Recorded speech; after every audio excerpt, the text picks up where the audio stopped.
Egypt. Atha's cult expands across Egypt as a national goddess. She becomes associated with joy, motherhood, music, and the nurturing aspects of divine femininity. 2300 BCE. The Akkadian Empire. Sargon of Akkad promotes the worship of Inanna under the name Ishtar.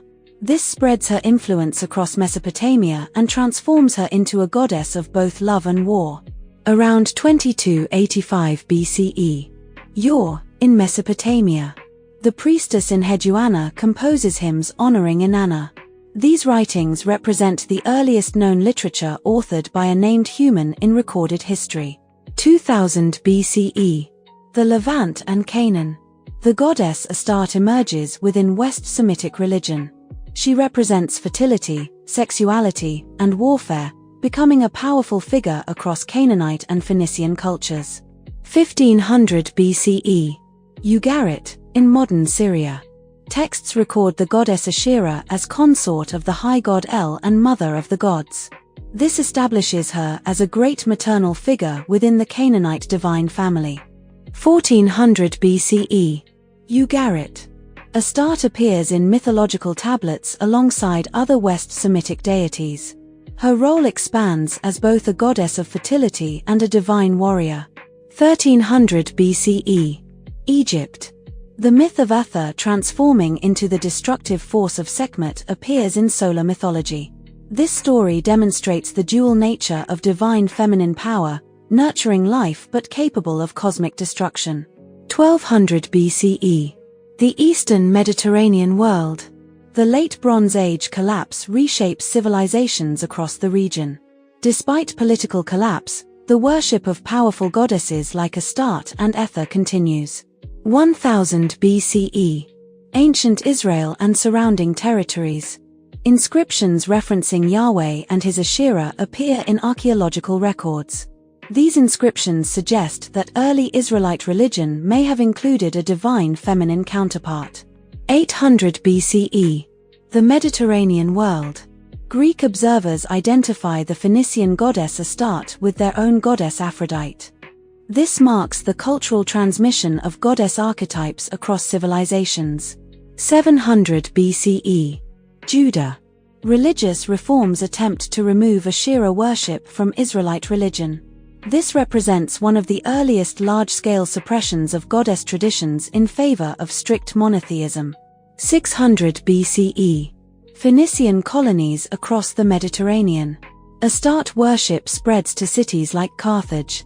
Maritime trade networks help carry goddess traditions across the ancient world. 400 BCE. Athens, Greece. Philosophers discuss Aphrodite as representing different forms of love.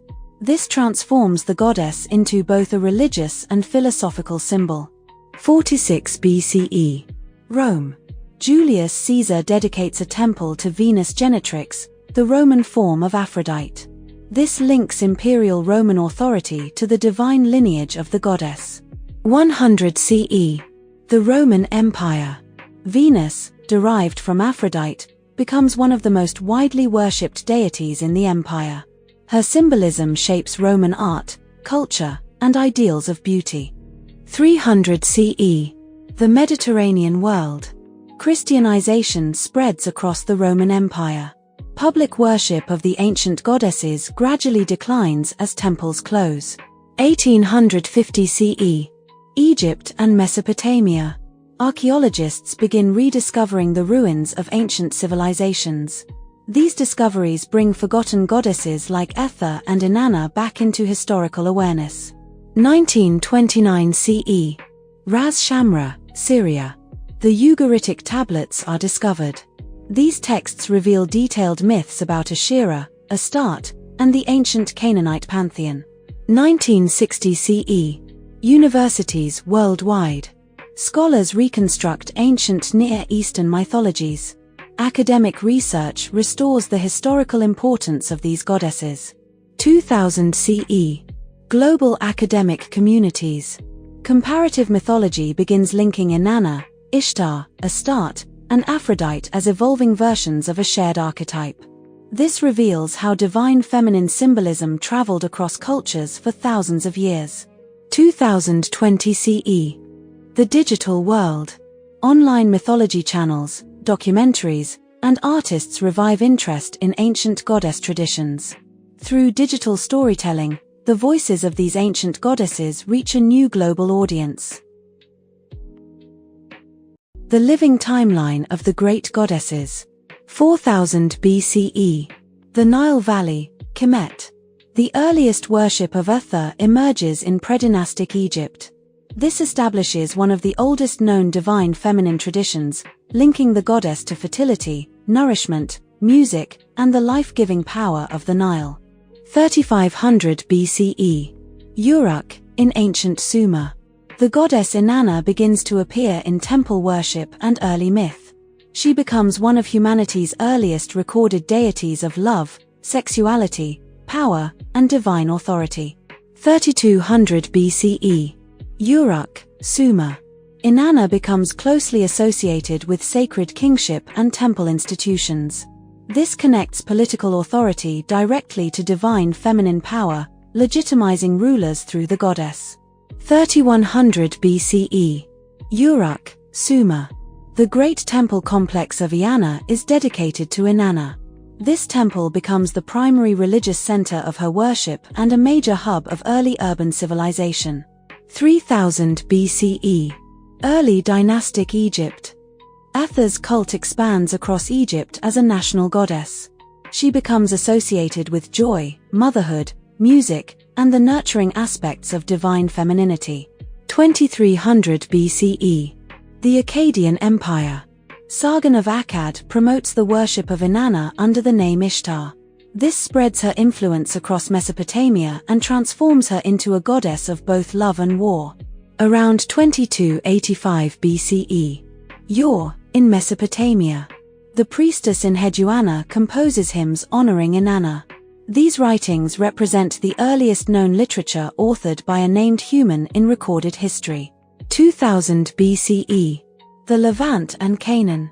The goddess Astarte emerges within West Semitic religion. She represents fertility, sexuality, and warfare, becoming a powerful figure across Canaanite and Phoenician cultures. 1500 BCE. Ugarit, in modern Syria. Texts record the goddess Asherah as consort of the high god El and mother of the gods. This establishes her as a great maternal figure within the Canaanite divine family. 1400 BCE. Ugarit. Astarte appears in mythological tablets alongside other West Semitic deities. Her role expands as both a goddess of fertility and a divine warrior. 1300 BCE. Egypt.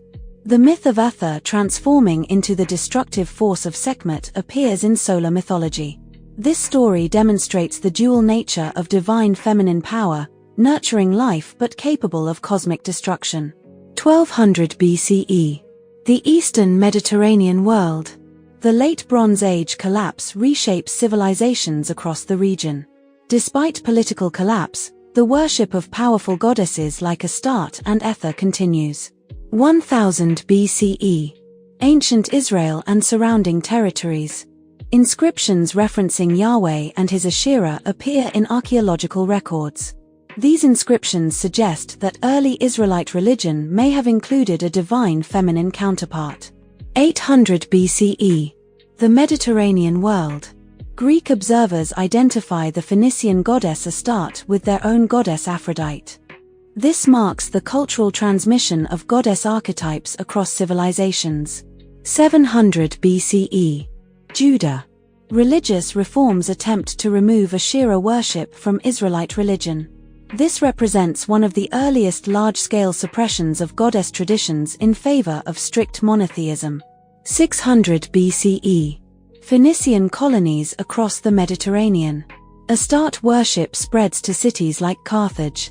Maritime trade networks help carry goddess traditions across the ancient world. 400 BCE. Athens, Greece. Philosophers discuss Aphrodite as representing different forms of love.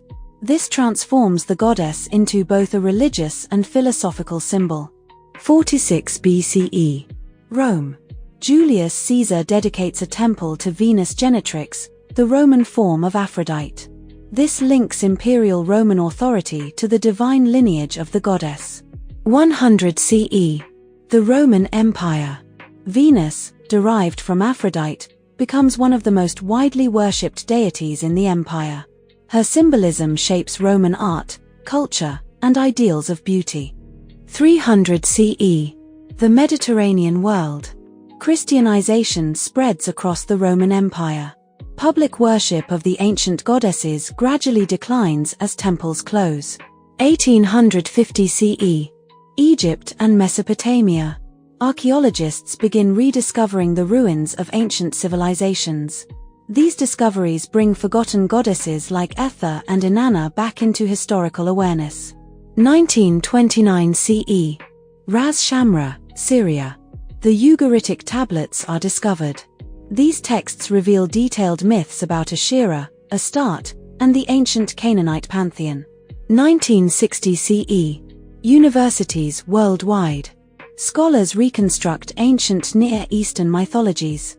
Academic research restores the historical importance of these goddesses. 2000 CE. Global academic communities. Comparative mythology begins linking Inanna, Ishtar, Astarte, and Aphrodite as evolving versions of a shared archetype. This reveals how divine feminine symbolism traveled across cultures for thousands of years. 2020 CE. The digital world. Online mythology channels, documentaries, and artists revive interest in ancient goddess traditions. Through digital storytelling, the voices of these ancient goddesses reach a new global audience. Helen, whose beauty spoke before she did. They said Helen was beautiful, not in the way flowers are beautiful, or gold, or light upon water. Her beauty was described as unsettling. Poets struggled with it. They reached for comparisons and found them thin. Dawn was too gentle. Ivory was too lifeless. The moon too distant. Helen's beauty did not decorate the world. It disturbed it. To look upon her was to feel awareness sharpening, as if the mind itself leaned forward, trying to understand why the moment suddenly mattered more. Her face was symmetrical, they said, but symmetry alone does not undo reason. Her presence was radiant, but radiance alone does not unmake loyalty. What Helen carried was not beauty as ornament, but beauty as pressure. It pressed upon the thoughts of those who saw her, revealing long-buried fractures. Desire rose, yes, but so did envy, and longing, and ambition wearing the mask of love.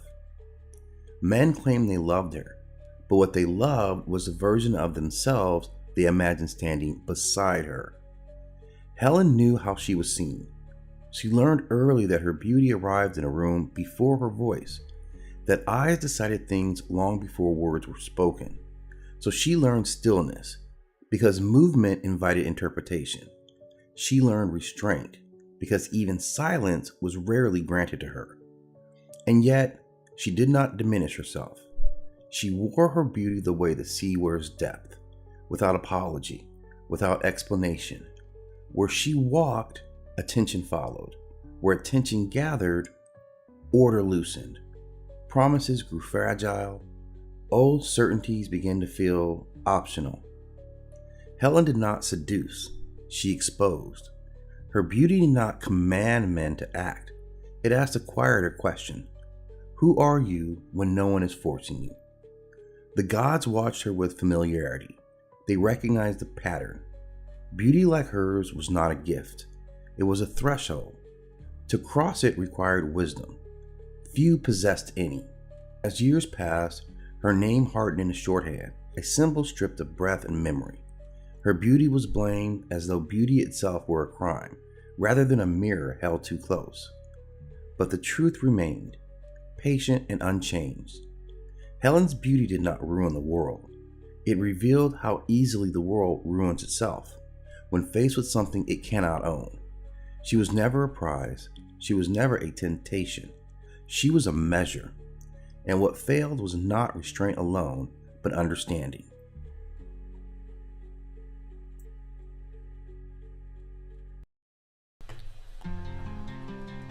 A hymn to Hathor, the mistress of Dundera. Come forth, Hathor, lady of heaven, she who shines in the face of the sky, you who are called the Golden One, the beautiful, the beloved of Ra. You are joy before the heart remembers sorrow. You are music before the world learned to listen. When your feet touch the earth, life softens. Where your gaze rests, fear loses its grip. You are the smile that steadies the sun, the breath that calms the stormy eye.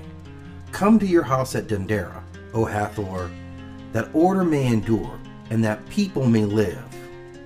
Hail to you, Hathor, lady of heaven, mistress of all gods, eye of Ra who shines in glory, golden one who fills the two lands with beauty. You rise in joy, you set in peace. When you appear, all faces rejoice, all hearts are glad, for love walks in your footsteps. Lady of music, mistress of song and dance, the sistrum sounds for you, the men at rest on your breast. You gladden the weary, you lift the bowed head, you restore what the world has made heavy. When you are gentle, the land prospers. When you are distant, the sky trembles. Come to your house at Dundera, O beautiful one, that you may see your people, and that they may live. Hail to you, Hathor, lady of the west, she who stands at the threshold of eternity. You receive the justified, you offer cool water to the weary soul. You place bread in the hands of the blessed, you welcome the traveler who has crossed in truth. No terror walks beside you, no cruelty dwells in your house. The dead rejoice to see your face, for you are the comfort of the west, and the peace of those who have endured. O Hathor, may you open the way, may you speak kindly of the heart, may the soul rest beneath your sycamore. Thus Hathor is praised, not only as joy in life, but as mercy beyond it. May her name endure, may her light remain.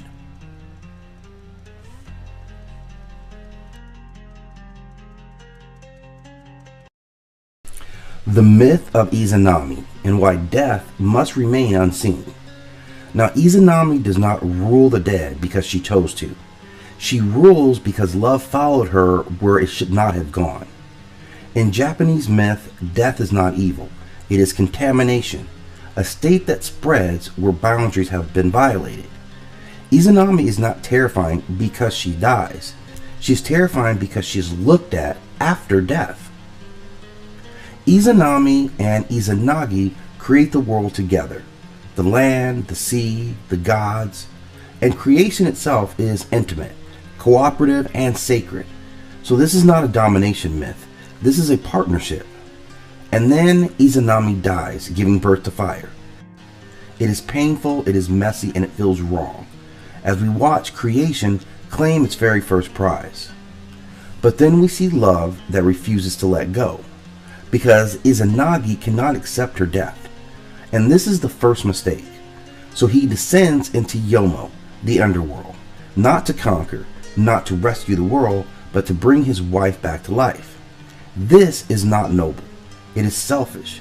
He wants continuity where none is allowed. Izanami tells him not to look at her, not as a test, but simply as mercy. And then there comes the look that breaks all reality, because Izanagi looks anyway. What he sees is not a monster in the cinematic sense, but what he sees is rot, decay. This is the truth of what death does to the body when life has left it. The horror is not Izanami's form. The horror is that love demanded to see it. And in that moment, intimacy becomes violation. Izanami does not chase Izanagi out of rage alone. She chases him because he has broken the rule that keeps the worlds apart. Death must remain unseen because once you see it, you cannot unsee the effects of death.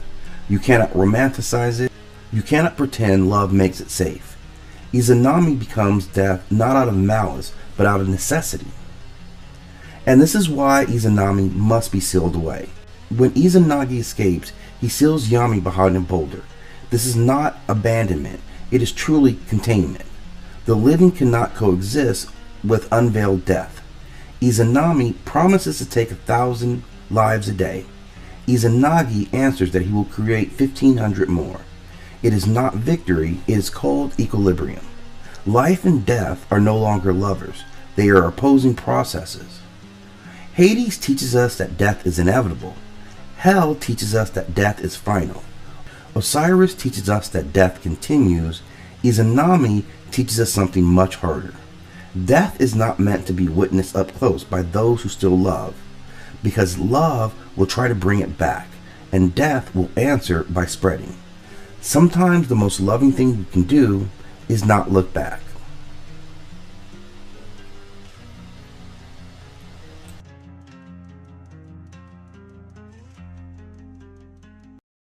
Katrina, when death learned to smile. Before she wore flowers, before she became a face painted on the living, before her image danced through festivals and altars, there was one truth no one wanted to face. Death came for everyone. Kings and laborers, the adorned and the forgotten, those wrapped in silk and those wrapped only in earth. But the living feared death so deeply that they pretended it belonged only to the poor, the sick, the unseen. And so she appeared, not a monster, not a demon, but as a woman. La Katrina stood tall, bare-boned and beautifully dressed, wearing the elegance the living believed could save them. Her skull smiled beneath the fine hats and flowers, because no amount of gold could buy exception. She did not speak at first. She did not need to. Her presence alone was a lesson. She walked among the living during the days of remembrance, when the veil thinned and the dead were invited home. Children laughed at her image. Families placed candles and bread before her likeness. Music followed in her steps. And slowly, fear loosened its grip. La Katrina taught them something sacred. Death is not the interruption of life. It is the continuation of relationship. She carries no scythe. She demands no worship. She asks only to be remembered. Her flowers bloom in cemeteries because memory feeds the dead. Her painted eyes gaze gently because love does not end with breath. When names are spoken, when stories are retold, when laughter rises beyond grief, the dead rise again. Not in flesh, but in presence. La Katrina stands at the center of this exchange, not as a ruler, but as a hostess. She welcomes the ancestors. She reminds the living to eat, to drink, to dance, to live fully while breath still remains. Her smile is not mockery. It is mercy. She tells the living, do not hide from death. Do not rush past it in silence. Sit with it, decorate it, speak it. Because when death is acknowledged, life becomes richer. And when the final breath comes, La Katrina will not arrive as a stranger. She will already be known, already honored, already smiling. Graves with fire. When the drums fall silent and the earth is freshly turned, she arrives, not from the sky, not from the sea, from the grave itself. Maman Brigitte walks where the dead are laid, where names are carved in stone and forgotten by the living. She is the keeper of the cemetery, the one who knows every grave by touch, every bone by memory. Fire follows her steps, not to destroy, but to purify. She laughs loudly because death does not frighten her. She drinks, she curses, she dances among the tombs, because grief must breathe, or it rots the soul. Maman Brigitte is the wife of Baron Samedi, but she is no shadow to him. Where he opens the door, she decides what happens next. She listens to the dead, to the woman who was beaten and buried in silence, to the child whose name was never spoken again, to the man whose blood was spilled without justice. The dead do not whisper to Maman Brigitte, they demand. And when wrong has been done, she remembers. Her fire is not rage without reason. It is fire of correction. The fire that burns sickness out of flesh. The fire that turns curses back on those who earn them. The fire that protects the innocent and punishes the cruel. She heals with the same hands she destroys with, but justice is not gentle. When she mounts a body, her voice becomes sharp, raw, unfiltered. She swears, she laughs, she tells the truth without apology. Those who approach her with respect receive protection, healing, and strength. Those who mock her, exploit the dead, or harm the powerless learn quickly why the cemetery is not a place of weakness. Madame Brigitte stands between worlds, feet planted among bones, head crowned with fire. She is proof that death does not belong to fear, that spirits remember, that injustice does not escape consequence. And when the living forget, when the powerful believe they are untouched, when crimes are buried with bodies, Madame Brigitte walks the grave at night, igniting candles that cannot be blown out, because the dead are never silent, and she is always listening.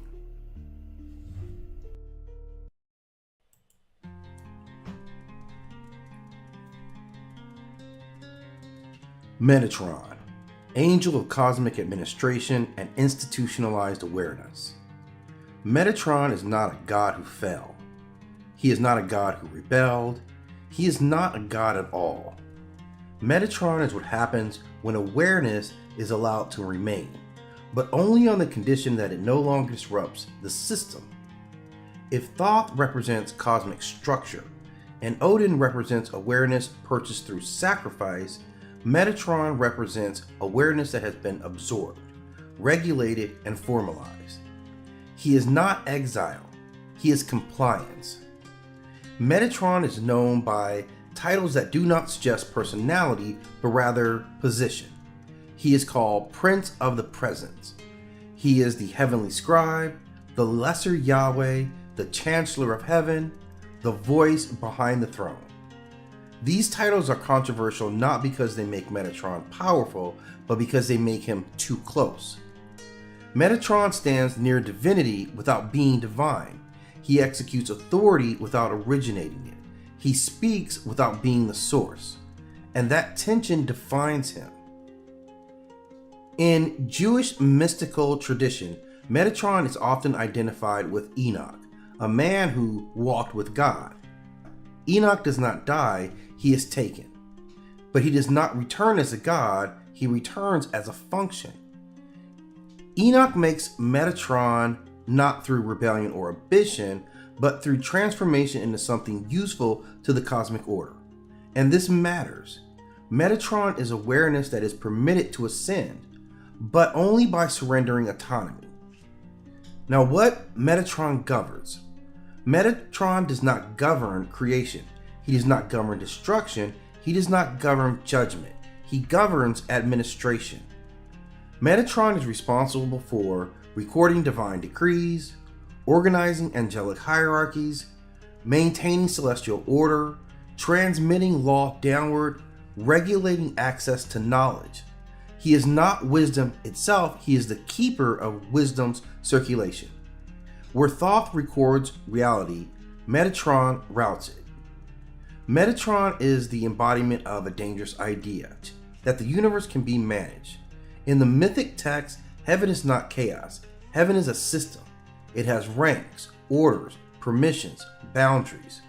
Metatron is the interface between infinite divinity and finite creation. He is not creative, he is procedural, and procedural is power. And in this is where he garners fear. Rabbinic authorities were easy on Metatron, not because he was evil, but because he blurred lines. If Metatron sits near the throne, if Metatron speaks divine commands, if Metatron carries the name, then where does divinity end and administration begin? And that fear leads to restriction. Speculation about Metatron becomes dangerous. Mysticism becomes controlled. Awareness, once again, is regulated. This is where Metatron's role sharpens in this triad. Adriel represents awareness that exceeds hierarchy and is therefore expelled. Metatron represents awareness that accepts hierarchy and is therefore retained. One is cast out, one is promoted. Both lose their freedom. The contrast is not accidental, it is systemic. This is the price of staying. Metatron's tragedy is not punishment, it is function.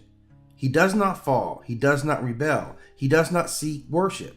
He works, and he never stops. If Odin sacrifices an eye, Metatron sacrifices selfhood. There is no wandering, no refusal, no collapse, only endless execution.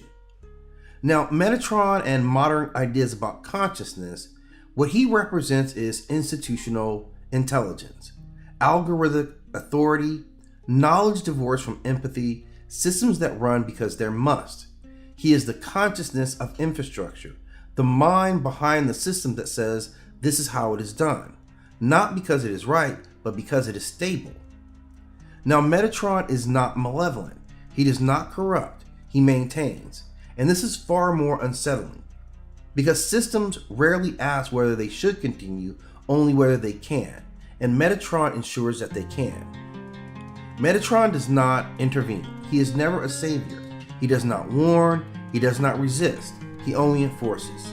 Salvation requires disruption. Metatron represents continuity, and continuity can preserve injustice just as well as order. Now, Metatron is the angel who proves that awareness does not always liberate. Sometimes awareness is captured, sometimes it is formalized, sometimes it becomes policy. He stands not as a rebel, but as a reminder that the most powerful systems are not built by tyrants or monsters, but by intelligence that agree to function forever. Metatron does all this. He stays. And that is the true cost.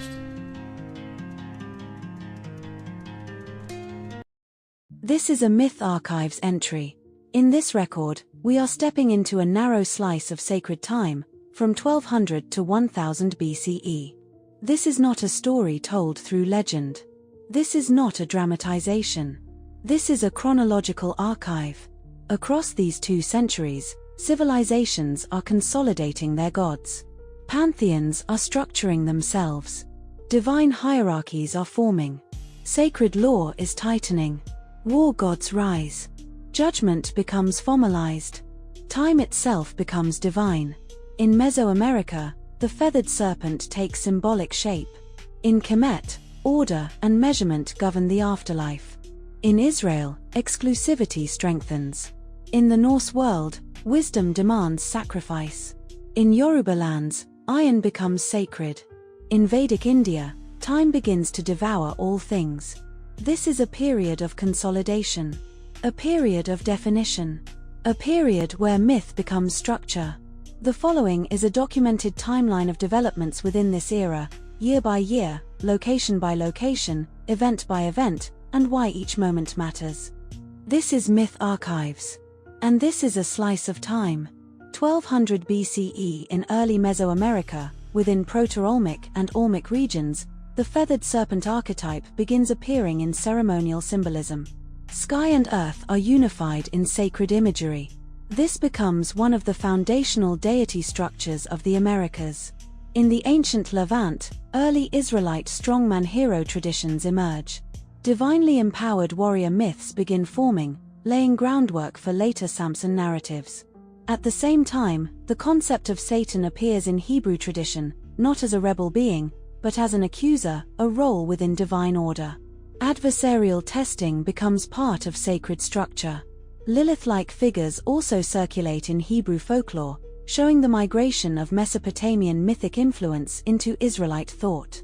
In Kemet, Thoth appears extensively in funerary texts, ensuring ritual precision and divine record-keeping. Marat is depicted as the principle of eternal justice, reinforcing moral balance beyond death. Seshat governs sacred measurement and accounting. Sobek becomes linked to judgment in the Duat, reinforcing consequence through powerful imagery. In Greece, the Olympian order consolidates. Zeus is positioned as ruler. Hermes formalizes communication between gods and mortals. Ars is included but morally unstable. Athena represents strategic intelligence. Apollo embodies prophecy and balance. Dionysus legitimizes sacred ecstasy. Pan remains outside full Olympian structure, preserving wild divinity. In Norse cosmology, Odin is established as All-Father, ruling through knowledge rather than brute force. In India, Yama's messengers are described, giving structure to the afterlife.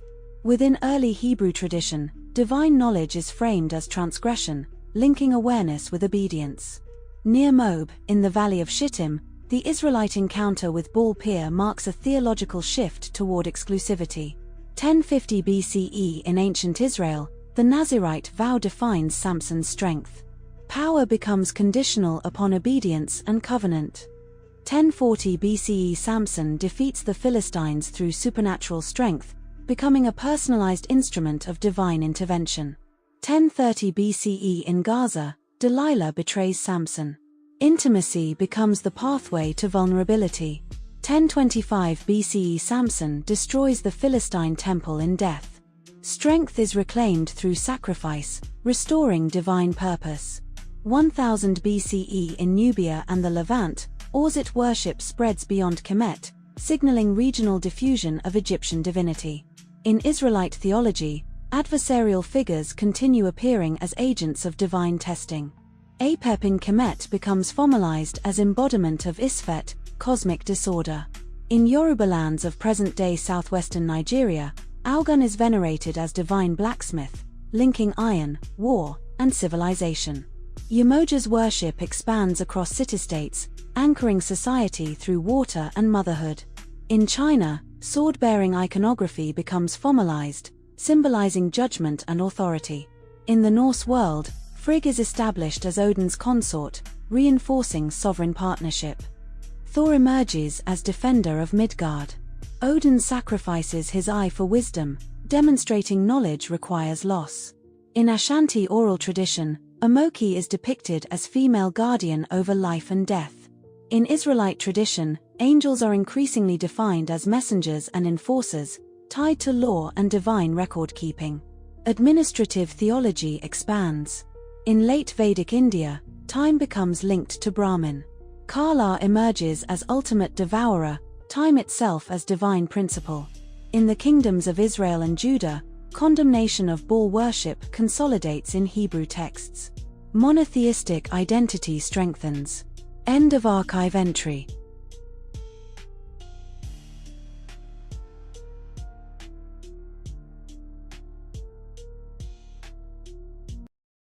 Rain gods of the world.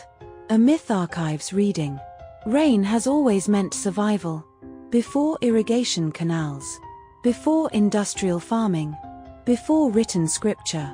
Rain determined whether a village lived or starved. Across continents and across millennia, cultures did not treat rain as random. They treated it as personal.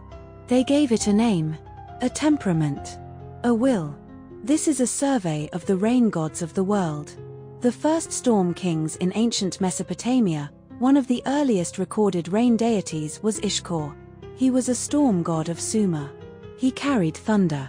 He brought the life-giving waters that fed the Tigris and Euphrates basin. Later, in Akkadian and Babylonian traditions, he was known as Adad. The name changed. The storms did not. In Anatolia and Hurrian lands, the storm authority was Teshub. He stood upon mountains. He wielded lightning. He governed both destruction and renewal. To the west, in Canaan, Baal-Hadad rose as a central agricultural power. He defeated Mot, the force of drought and death. His victories were seasonal. His battles were cycles. Further east, in the Vedic tradition of ancient India, Indra became the archetype of the storm warrior. He slew the serpent Vritra. From the body of the serpent, the rivers were released. Rain was not gentle. Rain was liberated. Alongside Indra was Parjanya, a more focused embodiment of rainfall itself. He was invoked directly for agricultural fertility. Vayuna, keeper of cosmic order, governed the waters more broadly, celestial, oceanic, and atmospheric. In Greece, Zeus carried many titles. As Zeus Ombrios, he was the rainbringer. Lightning was his signature, but rain was his mercy. In Rome, Jupiter Pluvius held the same authority. When drought threatened the state, rituals were performed in his name. In the Norse world, Thor was not merely a thunder god. He was protector of crops and fields. His hammer struck giants and shook rain from the sky.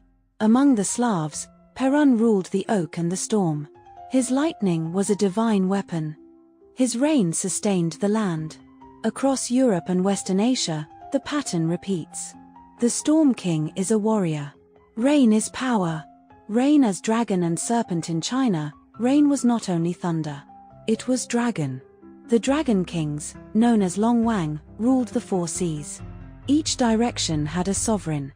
Each sovereign governed rainfall over their region. When drought struck, emperors performed rituals to petition the dragons. Yusha served as an official rain deity within the celestial bureaucracy. Rain was organized, scheduled, administered. In Japan, Kurokami was a dragon spirit of rain. Raijin, the thunder god, beat drums across the sky. Storms were musical. Rain was percussion. In Mesoamerica, the Maya invoked Chark. He wielded a lightning axe. With it, he split the clouds open. The Aztec honored Tlaloc. He resided in mountain caves and high places. Rain was believed to originate from sacred elevations. His favor meant harvest. His anger meant famine. The Zapotec worshipped Cosijo, a lightning and rain deity with serpent imagery. Serpents and rain were often linked. Both moved across the land in flowing patterns. In Vedic myth, Indra's opponent Vritra was also a serpent. The serpent holds the waters. The storm god releases them. Across cultures, rain is either dragon or dragon slayer. Rain mothers and fertility bearers. Not all rain deities were warriors. Some were mothers. In ancient Egypt, Tefnut embodied moisture itself. She was part of the creation cycle. Without her, dryness prevailed. In Zulu tradition, Mbaba Mwana Warisa was a goddess of rain, agriculture, and the rainbow. Rain was beauty. Rain was color. In Akan cosmology, Asace Yer represented the earth. Rain fertilized her body. Together, sky and soil formed partnership. Among the Maya, Chak Shell was associated with storms and destructive floods. Rain nourishes, but it also overwhelms. In Polynesian tradition, Tawira Matia was lord of winds and storms. His anger shaped the atmosphere. In Hawaii, Lono governed rain and fertility during the Makahiki season. Rain was tied to peace cycles and harvest celebration. These traditions remind us, rain is not only force. Rain is intimacy between sky and earth. Sky fathers and high gods. Some cultures did not separate rain from the highest deity. Among the Kikuyu of Kenya, Nai was a supreme sky god associated with Mount Kenya. Rain descended from sacred elevation. In Finnish mythology, Ukko ruled thunder and seasonal rains. He was invoked to protect crops and ensure harvest. Among the Navajo, Tunainilii was a rain god with trickster qualities. Rain was unpredictable. Among the Lakota, Wakinian represented thunder beings. They were not singular gods, but powerful spirits. Rain was communal in the sky world. In Etruscan belief, Aplu carried storm authority that influenced later Roman interpretations. In Japan, Susanoo governed storms and sea. His temperament reflected nature's volatility. In Mesopotamia, Enlil, lord of wind, commanded atmospheric force. Wind precedes rain. Breath precedes storm. Across continents, the pattern expands. Sometimes rain belongs to a specialized deity. Sometimes it belongs to the sky itself. The agricultural equation. Agrarian societies develop rain theology quickly. Without rain, there is no grain. Without grain, there is no state. This is why rain gods often rise in river valley civilizations. Mesopotamia, Egypt, India, China, Mesoamerica. Rain is political. Rulers often aligned themselves with rain deities. To control narrative was to claim divine favor. If rain came, the king was blessed. If drought came, someone had failed. Rain gods are rarely minor figures. They sit near the top of pantheons, because rain determines survival. Patterns across cultures, across traditions, certain themes repeat. Rain is released from restraint. Rain is tied to serpents or dragons. Rain is accompanied by thunder. Rain follows divine conflict. Rain ensures fertility. Rain reflects divine mood. The storm king. The rain dragon. The fertility mother. The sky father. The trickster wind. Different cultures. Similar archetypes. Closing reflection. Rain falls without language. But humanity never experienced it silently. They interpreted it. They ritualized it. They negotiated with it. They sang to it. Across thousands of years, rain has been seen as a weapon, a gift, a test, a covenant. To study rain gods is to study how humanity understood dependency. We do not command the sky, but we have always tried to speak to it. And in that conversation, the rain answers. Amoki, the guardian at the threshold. When the last breath leaves the body, there is no scream, no fire, no sudden darkness. There is confusion. The world does not end, it simply loosens. The ground no longer feels solid. The sky no longer answers. Voices echo without mouths. This is the space between, and it is here that Amoke waits. She does not chase the dead. She does not summon them. She stands at the place all paths must cross, where the living world thins and the ancestral realm begins to breathe. Amoke is not hidden. She does not need to be. Those who arrive feel her before they see her. A pressure, a stillness, a certainty that movement without permission is no longer possible. She is the guardian of the threshold, the keeper of passage, the one who decides whether a soul may continue forward or must turn back. In the time before her, souls wandered. They drifted into forests. They clung to homes. They followed bloodlines without rest. The living could not sleep, and the dead could not settle. So order was required. Not punishment and not fear, but order. Amoke was appointed not to rule the dead, but to protect the boundary. She carried no weapons, because none is ever needed. Her power is not force, simply permission. She speaks few words. She does not ask who you were in life.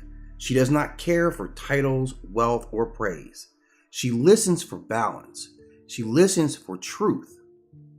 For whether your spirit understands that it has ended one journey and must begin another. Those who resist, who cling to breath, to flesh, to unfinished hunger, feel the weight of her gaze. Not anger, but correction.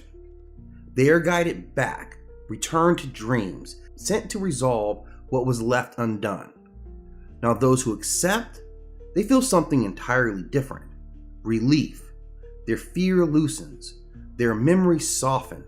The noise of the living world fades. Amoke opens the way. Rivers appear, paths unfold, voices of the ancestors rise, not calling, but welcoming. This is not judgment. This is transition. Amoke does not decide who is good or evil. She decides who is ready. Through her, death becomes sacred. Through her, chaos is guided, not destroyed. Through her, the worlds remain separate and whole. And every soul, whether king or child, must one day stand before her. Not to beg, not to fight, but to listen. Because when Amoke steps aside, the ancestors are waiting. And when she does not, it is because the story is not yet finished. Myth of the Juggernaut and the stone that does not ask. Before there were heroes, before there were villains, Before the world learned to name its disasters, there were forces. Not gods who asked for prayer, not spirits who bargained for belief, but powers that existed the way gravity exists, uninterested in opinion, unmoved by fear. Among these, there was a presence known across dimensions, a crimson constant moving through reality like a slow apocalypse.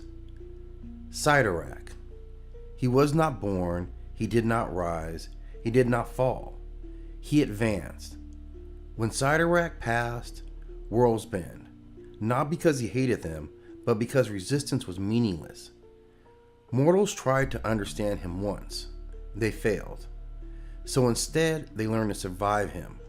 They carved warnings into stone. They sealed doors that were never meant to open. They bound a fragment of his will into a relic, not to worship it, but to contain it. And thus the crimson stone was hidden away, not as a gift, not as a test, but as a last mistake waiting for the right hands. The stone does not glow to lure the greedy. It does not whisper promises. It waits. Because Sidorak does not choose the worthy, it chooses the willing. Cain Marco was not a hero when he found the stone. He was not brave. He was not noble. He was a man shaped by absence. Absence of love, absence of belonging, absence of direction. All his life, Cain ran. He ran from his brother's shadow. He ran from expectations. He ran from the quiet truth that he had no place in the world. And when a man runs long enough, he does not seek peace. He seeks force. So when Cain touched the crimson stone, it did not ask his name. It did not test his heart. It answered the one thing he had already decided. The stone did not grant power. It removed doubt. In that moment, Marco Cain ceased to be a man in motion. He became momentum itself. Bone hardened, flesh anchored, the earth recognized him not as prey, but as impact. Sidorak does not possess him. Sidorak aligned him. And alignment is more terrifying than control, because control can be resisted. Alignment cannot. And thus was born the Juggernaut. Not a warrior, not a champion, but a force given legs. When he moves forward, the world yields. When he advances, walls forget their purpose. When he strikes, it is not merely anger, but inevitability. The Juggernaut does not hate. He does not judge. He does not pause to consider mercy. He continues. Many have tried to stop him, some with strength, some with magic, some with reason, and all learn the same lesson. You cannot defeat momentum by standing in front of it. You cannot argue with the landslide. You cannot negotiate with the storm. You cannot bring shame on an earthquake to make it stop its destruction. The Juggernaut teaches an ancient truth humanity kept forgetting. Some power does not care why you stand in its way, only that you do. And yet, this is not a myth about destruction. This is a warning, because Sidorak does not walk the world by himself. He doesn't need to. He waits for hands that are tired of healing. He waits for hearts that have chosen force over growth. He waits for minds that mistake certainty for destiny.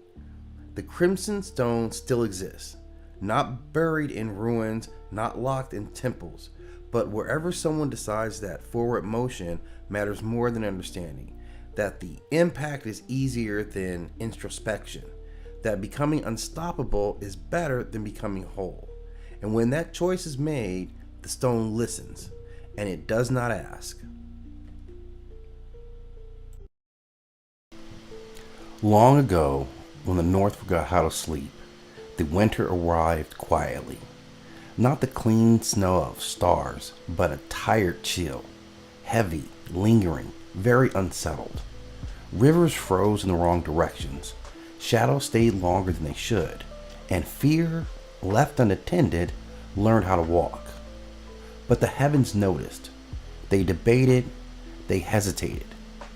But in the far north, where night is patient, Paktai stood barefoot on the frozen ground. He did not rush, he did not shout. For many winters, Paktai had only done one thing. He had mastered himself. Each breath slowed with the storm within. Each silence sharpened his will. What no longer belonged to him, fear, doubt, hunger for power, fell away and wandered the world, believing itself free. Tonight, Paktai opened his eyes. From the quiet sky descended the ancient companions, the turtle, slow and enduring, and the snake, precise and final. They did not coil and threat. They rested. Paktai took up his sword, not in anger, but in clarity, and walked into the shadow beneath the frozen rivers, where restless things had built a kingdom of noise. The darkness expected struggle. It expected fear. Instead, it met stillness. Each step Paktai took returned something to the balance. Each strike unraveled what should have never been. No screams, no chaos, only correction. When the last shadow dissolved, Paktai placed his sword into the earth. The rivers remembered how to flow. The cold softened into winter, not warning, and the north exhaled. From that night on, Paktai was known as Zen Wu, the true warrior, not because he conquered others, but because he never needed to. They say he still walks when the earth grows loud with corruption, not to punish, not to terrify, but to remind things where they belong. And when he passes, even evil finds itself too tired to continue. Rest now. The north is watching, and tonight it is calm. Bringer of breath, civilizer of worlds. Now the wind does not announce itself. It moves first, unseen, shaping what follows. Across the ancient lands of Mesoamerica, there existed a presence whose power was not measured by conquest, but by continuity. A force that did not rule through terror, but through order. An intelligence that shaped civilizations without demanding their submission.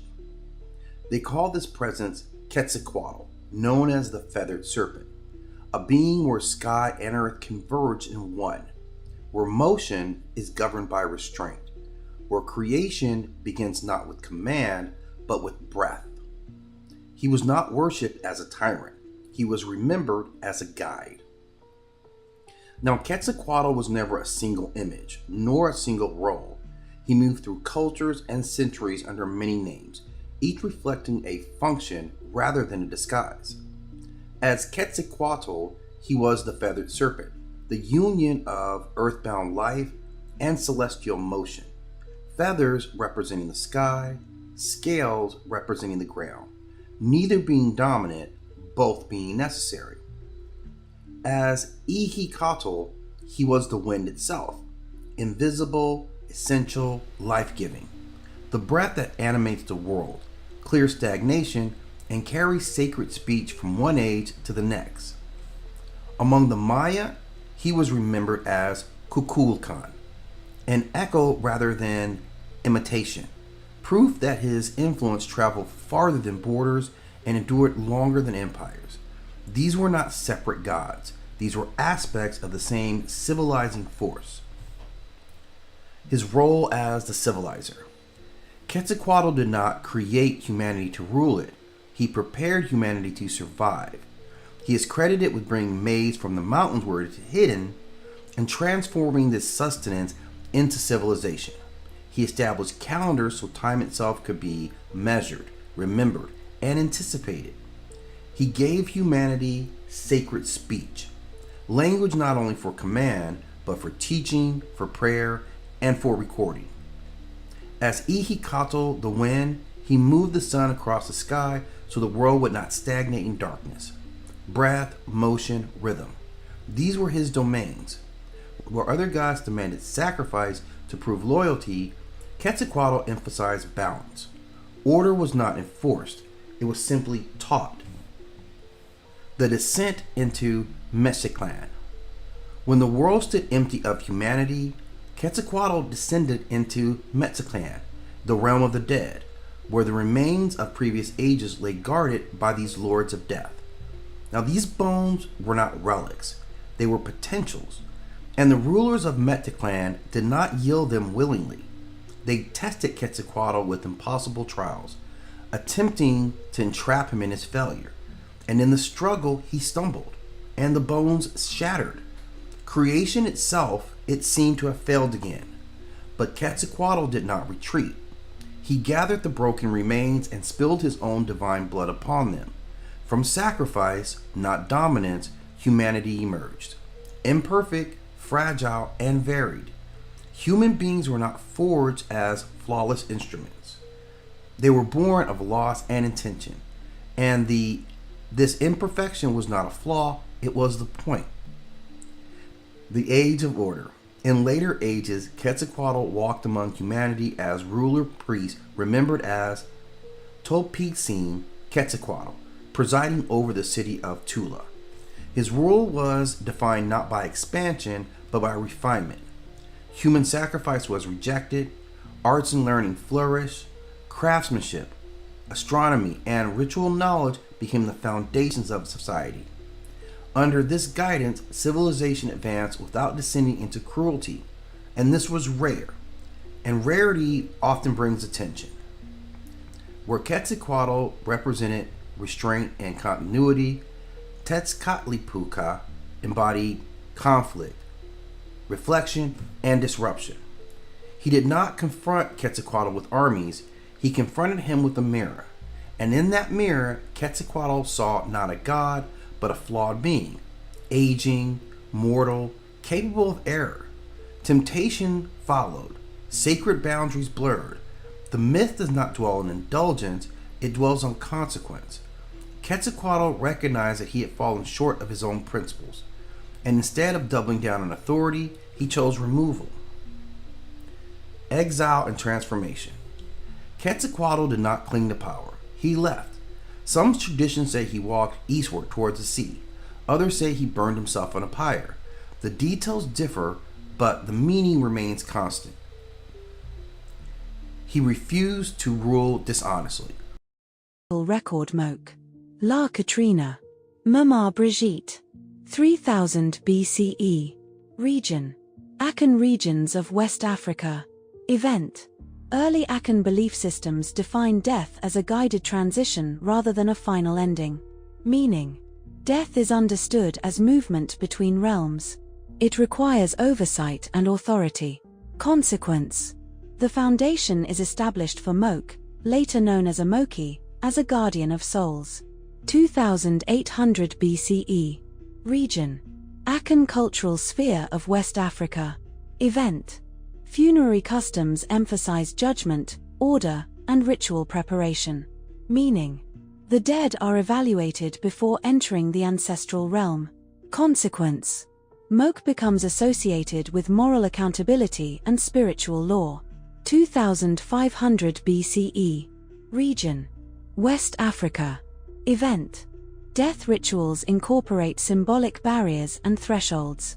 Meaning, passage into the afterlife is conditional, not automatic. Consequence.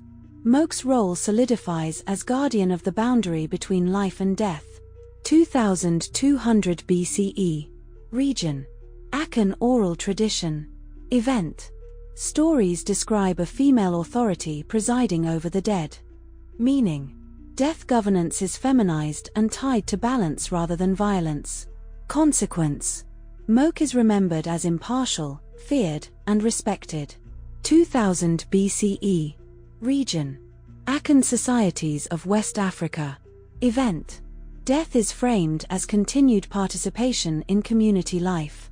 Meaning, ancestors remain present and influential among the living. Consequence. Moke's authority expands from gatekeeper to regulator of ancestral continuity. 1800 BCE. Region. West African belief systems. Event. Death becomes associated with protection rather than punishment. Meaning, the afterlife is seen as refuge, not exile. Consequence. Moke's image shifts from fearsome enforcer to stabilizing force. 1500 BCE. Region. Akan regions of West Africa. Event. Offerings and moral preparation become central to burial rites. Meaning: conduct in life affects status in death. Consequence: Moke becomes associated with ethical remembrance and judgment. 1000 BCE. Region: West Africa. Event: ancestral reverence intensifies across multiple societies. Meaning: death is fully integrated into daily spiritual life.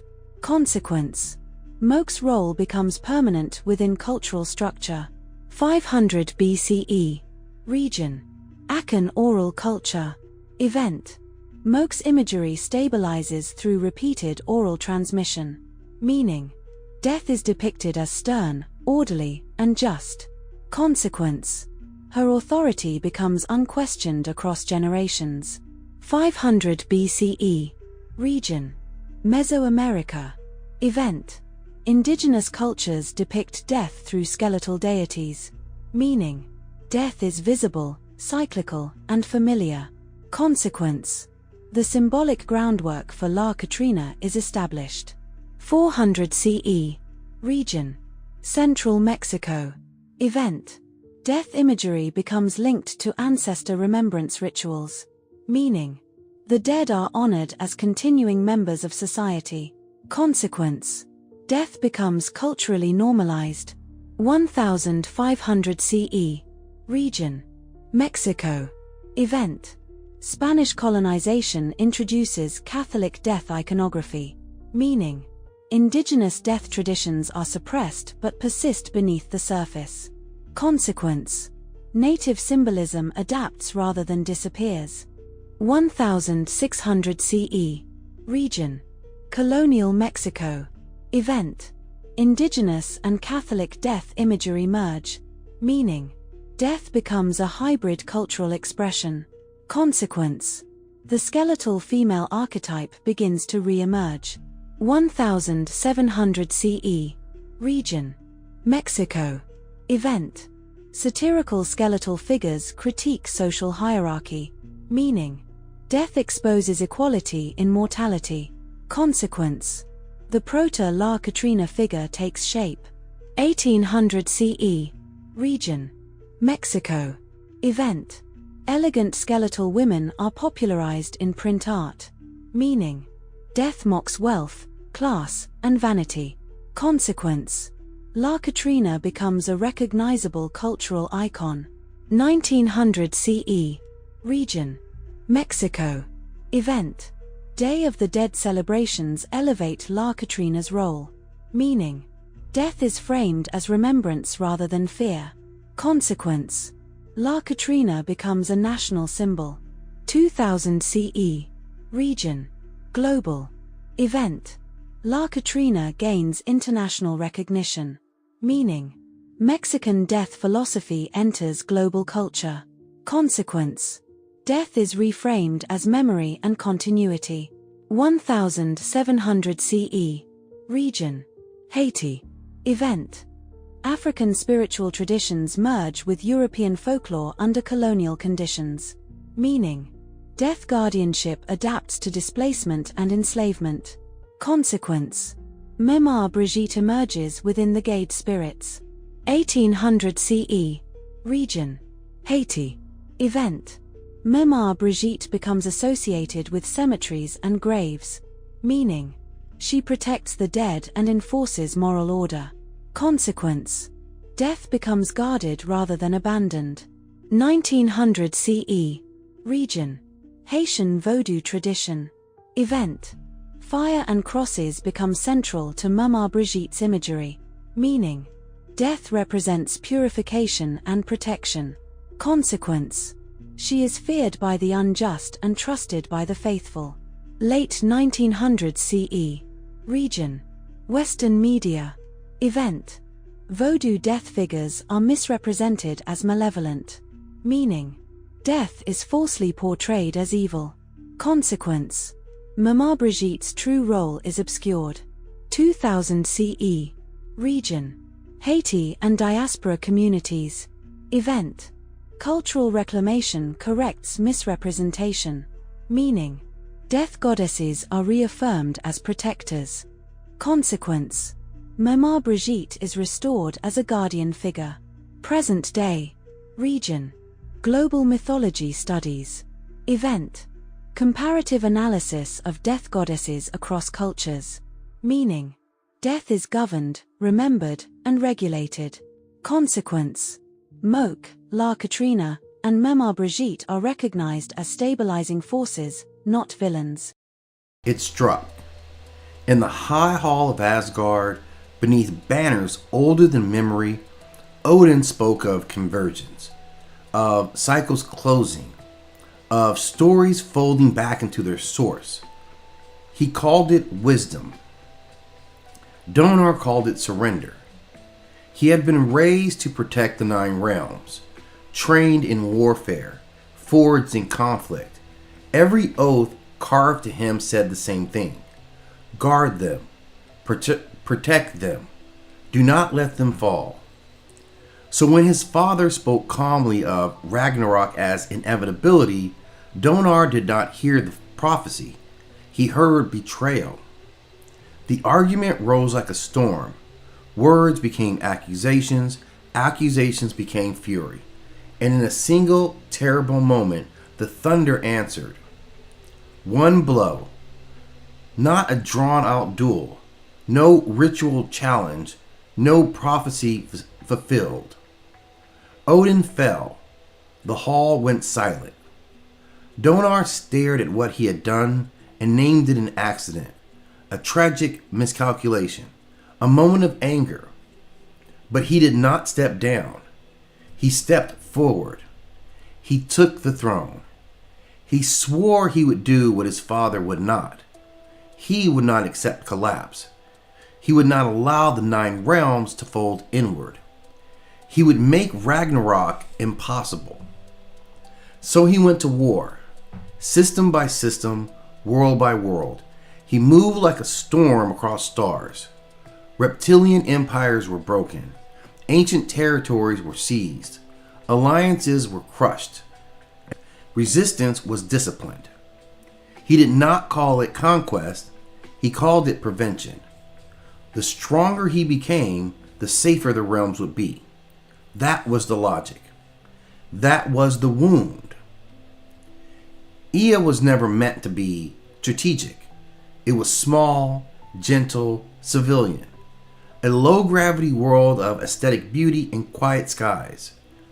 Donar had chosen it as a place of rest during his early campaigns, a world untouched by militarization. He loved it, and the reptilians knew this. Driven from territories on Earth, humiliated by Azir consolidation, waiting in the shadows, did not strike Donar's fleets, they struck his heart. Their assault on Ea had no military value. They destabilized the core, collapsed the biosphere, fractured the crust, and left it wounded, but not destroyed. A message. When Donar returned, he did not find annihilation. He found a dying world, still breathing, still molten at its core, and still whispering. He could have let it go, but he did not. Ea was not just stone, it was alive. A molten core pulsed with memory. The souls of its lost population lingered in its strata. Even Odin's consciousness, fragmented and reduced, echoed within its mantle. The world spoke, and Donar listened, not to the council, but to the grief, and he refused to let it die. He ordered the crust reinforced with God-forged superstructure, the mantle hollowed and stabilized, the core chained, regulated, integrated into engines of gravity and propulsion. Urban ruins were left preserved within the inner strata. The scars were left visible. The fracture remained, but a new citadel was born. It did not gleam like a new creation. It bore scars, an irregular spheroid drifting through space, visibly artificial, visibly broken. Its gravitational fields sheared enemy fleets. Its presence collapsed vectors and disrupted command structures. It enforced compliance with terrifying precision. Yet at its center, beneath its armor and reactors, The original mantle stone remained.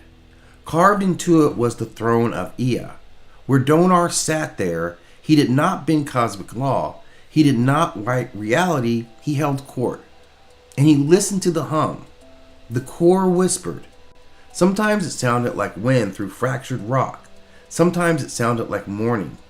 Sometimes it sounded like Odin. Not condemning, but advising.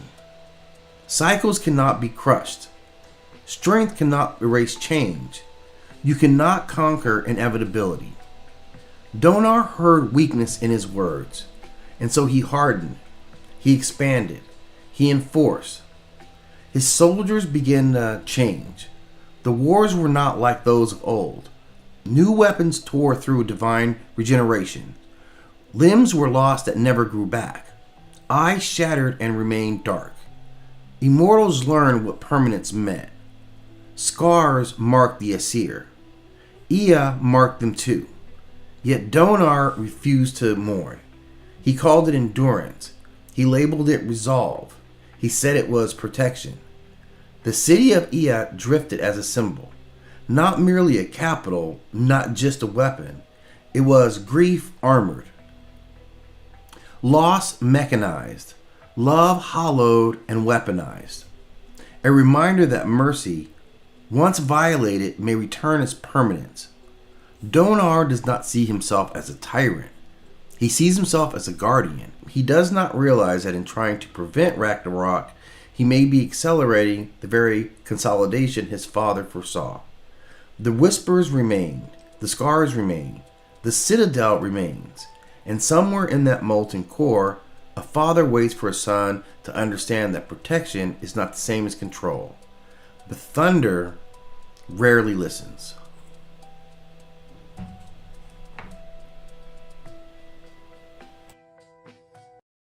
Witches, a global historical and cultural timeline. Approximately 2,100 years before the Common Era. Location, Sumer. Event, early Mesopotamian incantation texts reference female sorcerers and curse rituals. Why it matters, establishes one of the earliest recorded distinctions between sanctioned temple magic and illicit harmful sorcery. Approximately 1,750 years before the Common Era. Location, Babylon. Event, Code of Hammurabi includes legal procedures for accusations of sorcery. Why it matters, harmful magic becomes legally prosecutable under state authority. Approximately 1,300 years before the Common Era. Location, Ancient Egypt. Event, magical papyri document protective spells, curse rituals, and divine invocations. Why it matters, demonstrates normalized ritual magic within religious life rather than criminal witchcraft. Approximately 1,000 years before the Common Era. Location, Ancient Israel. Event, Hebrew scriptures condemn certain forms of sorcery and necromancy. Why it matters, later translations influence medieval and early modern anti-witch legislation. Approximately 800 years before the Common Era. Location, Greece. Event, Circe appears in Homer's Odyssey. Why it matters, establishes the archetype of the transformative enchantress. Approximately 500 years before the Common Era. Location, Greece. Event, cult worship of Hecate expands in association with ghosts, crossroads, and night rituals. Why it matters, Hecate becomes permanently linked to witch symbolism in later European imagination. 1st century. Location, Roman Empire. Event, Roman writers describe witches using poison, necromancy, and curse tablets. Why it matters, witch imagery enters mainstream literary culture. 200, location, China.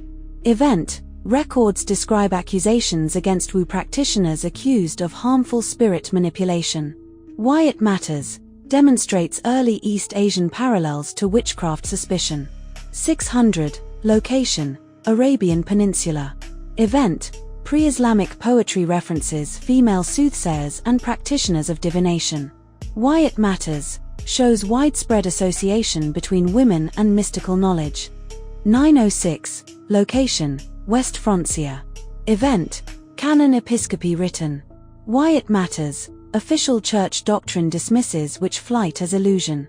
1231. Location. Papal States. Event. Papal Inquisition formally established. Why it matters. Creates institutional framework later used in witch trials. 1324. Location. Ireland. Event. Trial of Alice Keitler for sorcery. Why it matters. One of the earliest documented European witchcraft trials. 1486. Location. Germany. Event. Publication of Malleus Maleficarum. Why it matters. Codifies demonological theory and accelerates European witch hunts. 1560. Location. Scotland. Event. Scottish Witchcraft Act passed. Why it matters. Formalizes capital punishment for witchcraft. 1580 to 1630. Location. Central Europe. Event. Peak of European witch hunts. Why it matters. Tens of thousands executed across Germany, France, Switzerland, and neighboring regions. 1590. Location. Scotland. Event. North Berwick witch trials. Why it matters. King James VI becomes directly involved in prosecutions. 1612. Location. England. Event. Pendle witch trials. Why it matters. One of the most famous English witch trial cases. 1645. Location. England. Event. Matthew Hopkins conducts large-scale witch hunts. Why it matters. Intensifies prosecutions during civil unrest. 1692. Location. Salem, Massachusetts. Event. Salem witch trials. Why it matters. Becomes the most famous case of accusation hysteria in colonial America. 1735. Location. England. Event. Witchcraft Act redefines witchcraft as fraudulent claim rather than supernatural crime. Why it matters. Marks the legal decline of witch executions in Britain. 1812. Location. Germany. Event. Grimm brothers publish Hansel and Gretel. Why it matters. The witch becomes entrenched as folklore villain. 1830s. Location. Haiti. Event. Colonial authorities suppress Vodou practices labeled as witchcraft. Why it matters. Demonstrates colonial criminalization of African diasporic spiritual systems. 1888. Location. Jamaica. Event. Obeah Act criminalizes spiritual practices associated with African traditions. Why it matters. Witchcraft accusations used as tool of colonial control. 1890. Location. India. Event. British colonial records document witch accusations in rural villages. Why it matters. Shows continued global use of witch labeling in social conflicts. 1939. Location. United States. Event. The Wizard of Oz released. Why it matters. Defines the green-skinned witch in global cinema. 1954. Location. United Kingdom. Event. Witchcraft Act repealed and Witchcraft Today published. Why it matters. Modern Wicca formally emerges. 1964. Location. United States. Event. Bewitched premieres. Why it matters. Witch normalized in domestic comedy format. 1968. Location. United States. Event. Rosemary's Baby released. Why it matters. Reintroduces satanic coven paranoia in modern horror. 1977. Location. Italy. Event. Suspiria released. Why it matters. Witches depicted as hidden institutional power network. 1996. Location. United States. Event. The Craft released. Why it matters. Witchcraft merges with youth identity and empowerment. 1997. Location. United Kingdom. Event. Harry Potter published. Why it matters. Witchcraft mainstreamed to global youth audience. 1998. Location. United States. Event. Charmed premieres. Why it matters. Establishes sisterhood-based witch mythology. 2005. Location. United States. Event. Supernatural premieres. Why it matters. Witches portrayed as morally complex occult practitioners. 2013. Location. United States. Event: American Horror Story, Coven airs. Why It Matters, which aesthetic revived for modern Gothic audiences. 2015. Location: United States. Event: The Witch released. Why It Matters, returns to historically grounded Puritan fear narrative. 2018. Location: Global. Event: Witch talk trends emerge on TikTok. Why It Matters, witchcraft identity spreads through algorithm-driven media. 2020. Location: Global. Event: Pandemic-era surge in online tarot and spell communities. Why It Matters, which identity integrates with digital spirituality culture. The complete list of Hindu gods. Version 1. Primordial and Cosmic Principles. Brahman, a cosmic principle from the Hindu tradition. Primary domain: absolute reality. Secondary domain: source of existence. Pronounced: Brahman. Prakriti, a cosmic principle from the Hindu tradition. Primary domain: primordial matter. Secondary domain: nature. Pronounced: Prakriti. Purusha, a cosmic principle from the Hindu tradition. Primary domain: cosmic consciousness. Secondary domain: observer principle. Pronounced: Purushu. Kala, a cosmic force from the Hindu tradition. Primary domain: time. Secondary domain: destruction. Pronounced: Kala. Maya, a cosmic force from the Hindu tradition. Primary domain: illusion. Secondary domain: veiling of reality. Pronounced: Maya. The Trimurti Brahma, a god from the Hindu tradition. Primary domain: creation. Secondary domain: knowledge. Pronounced: Brahma. Vishnu, a god from the Hindu tradition. Primary domain: preservation. Secondary domain: cosmic order. Pronounced: Vishnu. Shiva, a god from the Hindu tradition. Primary domain: destruction. Secondary domain: transformation. Pronounced: Shivu. The divine feminine Adi Shakti, a goddess from the Hindu tradition. Primary domain: divine power. Secondary domain: creation. Pronounced: Adi Shakti. Parvati, a goddess from the Hindu tradition. Primary domain: balance. Secondary domain: devotion. Pronounced: Parvati. Durga, a goddess from the Hindu tradition. Primary domain: protection. Secondary domain: war. Pronounced: Durga. Kali, a goddess from the Hindu tradition. Primary domain: time. Secondary domain: ego dissolution. Pronounced: Kali. Lakshmi, a goddess from the Hindu tradition. Primary domain: prosperity. Secondary domain: order. Pronounced: Lakshmi. Saraswati, a goddess from the Hindu tradition. Primary domain: knowledge. Secondary domain: sound and speech. Pronounced: Suruswati. Mahadevi, a goddess from the Hindu tradition.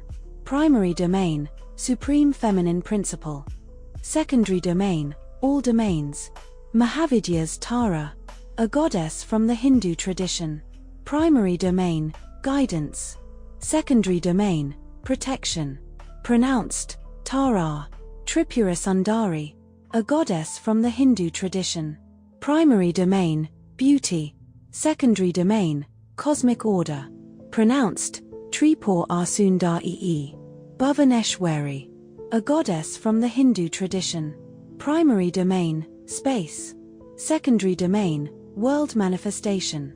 Pronounced: Bhuvaneshwari. Chinnamasta, a goddess from the Hindu tradition. Primary domain: sacrifice. Secondary domain: transformation. Pronounced: Chinnamasta. Bhairavi, a goddess from the Hindu tradition. Primary domain: fierce power. Secondary domain: discipline. Pronounced: Bhyravi. Dhumavati, a goddess from the Hindu tradition. Primary domain: void. Secondary domain: loss and absence. Pronounced: Duemavati. Bagalamukhi, a goddess from the Hindu tradition. Primary domain, stillness. Secondary domain, suppression of power. Pronounced Bagalamukhi. Matangi, a goddess from the Hindu tradition. Primary domain, inner knowledge. Secondary domain, speech. Pronounced Ematangi. Kamala, a goddess from the Hindu tradition. Primary domain, prosperity. Secondary domain, fulfillment. Pronounced Karamala. Major devas and cosmic forces. Indra, a god from the Hindu tradition. Primary domain, storms. Secondary domain, kingship. Pronounced Indru. Agni, a god from the Hindu tradition. Primary domain, fire. Secondary domain, sacrifice. Pronounced Eugene. Suya, a god from the Hindu tradition. Primary domain, the sun. Secondary domain, truth. Pronounced Soaya. Vayuna, a god from the Hindu tradition. Primary domain, cosmic law. Secondary domain, oceans. Pronounced Vuruna. Vayu, a god from the Hindu tradition. Primary domain, wind. Secondary domain, life force. Pronounced Vayo. Soma, a god from the Hindu tradition. Primary domain, sacred intoxication. Secondary domain, immortality. Pronounced Soma. Yama, a god from the Hindu tradition. Primary domain, death. Secondary domain, judgment. Pronounced Yama. Avatars of Vishnu. Matsya, an avatar of Vishnu. Primary domain, preservation. Secondary domain, flood survival. Pronounced Matsya. Kurma, an avatar of Vishnu. Primary domain, balance. Secondary domain, stability. Pronounced Korma. Varaha, an avatar of Vishnu. Primary domain, earth rescue. Secondary domain, strength. Pronounced Varaha. Narasimha, an avatar of Vishnu. Primary domain, divine justice. Secondary domain, wrath. Pronounced Narusimha. Vamana, an avatar of Vishnu. Primary domain, cosmic order. Secondary domain, humility. Pronounced Varamana. Parashurama, an avatar of Vishnu. Primary domain, war. Secondary domain, purification. Pronounced Parashurama. Rama, an avatar of Vishnu. Primary domain, Dharma. Secondary domain, kingship. Pronounced Rarama. Krishna, an avatar of Vishnu. Primary domain, strategy. Secondary domain, devotion. Pronounced Krishna. Buddha, an avatar of Vishnu. Primary domain, enlightenment. Secondary domain, detachment. Pronounced Buddha. Kalki, an avatar of Vishnu. Primary domain, end of the cosmic cycle. Secondary domain, restoration. Pronounced Kalki. This section covers the operational deities of the Hindu tradition. These gods govern karma, time, wealth, ritual order, discipline, craft, and planetary influence. They form the functional systems that keep the cosmos running. Secondary devas and planetary forces. Shani, a god from the Hindu tradition. Primary domain, karma. Secondary domain, discipline and consequence. Pronounced Shane. Chandra, a god from the Hindu tradition. Primary domain, the moon. Secondary domain, cycles and the mind. Pronounced Chandru. Kubera, a god from the Hindu tradition. Primary domain, wealth. Secondary domain, guardianship of treasure. Pronounced Kubera. Brihaspati, a god from the Hindu tradition. Primary domain, wisdom. Secondary domain, sacred speech. Pronounced Brihaspati. Buddha, a god from the Hindu tradition. Primary domain, intellect. Secondary domain, communication. Pronounced Buddha. Mangala, a god from the Hindu tradition. Primary domain, aggression. Secondary domain, conflict and drive. Pronounced Mungulu. Shukra, a god from the Hindu tradition. Primary domain, desire. Secondary domain, pleasure and diplomacy. Pronounced Shukru. Solar, ritual, and moral order god Savita, a god from the Hindu tradition. Primary domain, solar impulse. Secondary domain, life activation. Pronounced Suvitr Pushan, a god from the Hindu tradition. Primary domain, pathways. Secondary domain, protection of travelers. Pronounced Pushun. Mitra, a god from the Hindu tradition. Primary domain, contracts. Secondary domain, friendship and alliance. Pronounced Mitru. Aryaman, a god from the Hindu tradition. Primary domain, social order. Secondary domain, hospitality. Pronounced Aryaman. Bhaga, a god from the Hindu tradition. Primary domain, fortune. Secondary domain, equitable distribution. Pronounced Bhagu. Craft, creation, and sustenance Vishvakarma, a god from the Hindu tradition. Primary domain, craft. Secondary domain, divine construction. Pronounced Vishvakarma. Tvasta, a god from the Hindu tradition. Primary domain, shaping. Secondary domain, form and design. Pronounced Tuvastar. Dhanvantari, a god from the Hindu tradition. Primary domain, medicine. Secondary domain, healing. Pronounced Dhanvantari. Annapurna, a goddess from the Hindu tradition. Primary domain, nourishment. Secondary domain, sustenance. Pronounced Annapurna. Time, death, and cosmic enforcement Mahakala, a manifestation from the Hindu tradition. Primary domain, time. Secondary domain, annihilation. Pronounced Mahakalu. Nilakantha, a manifestation from the Hindu tradition.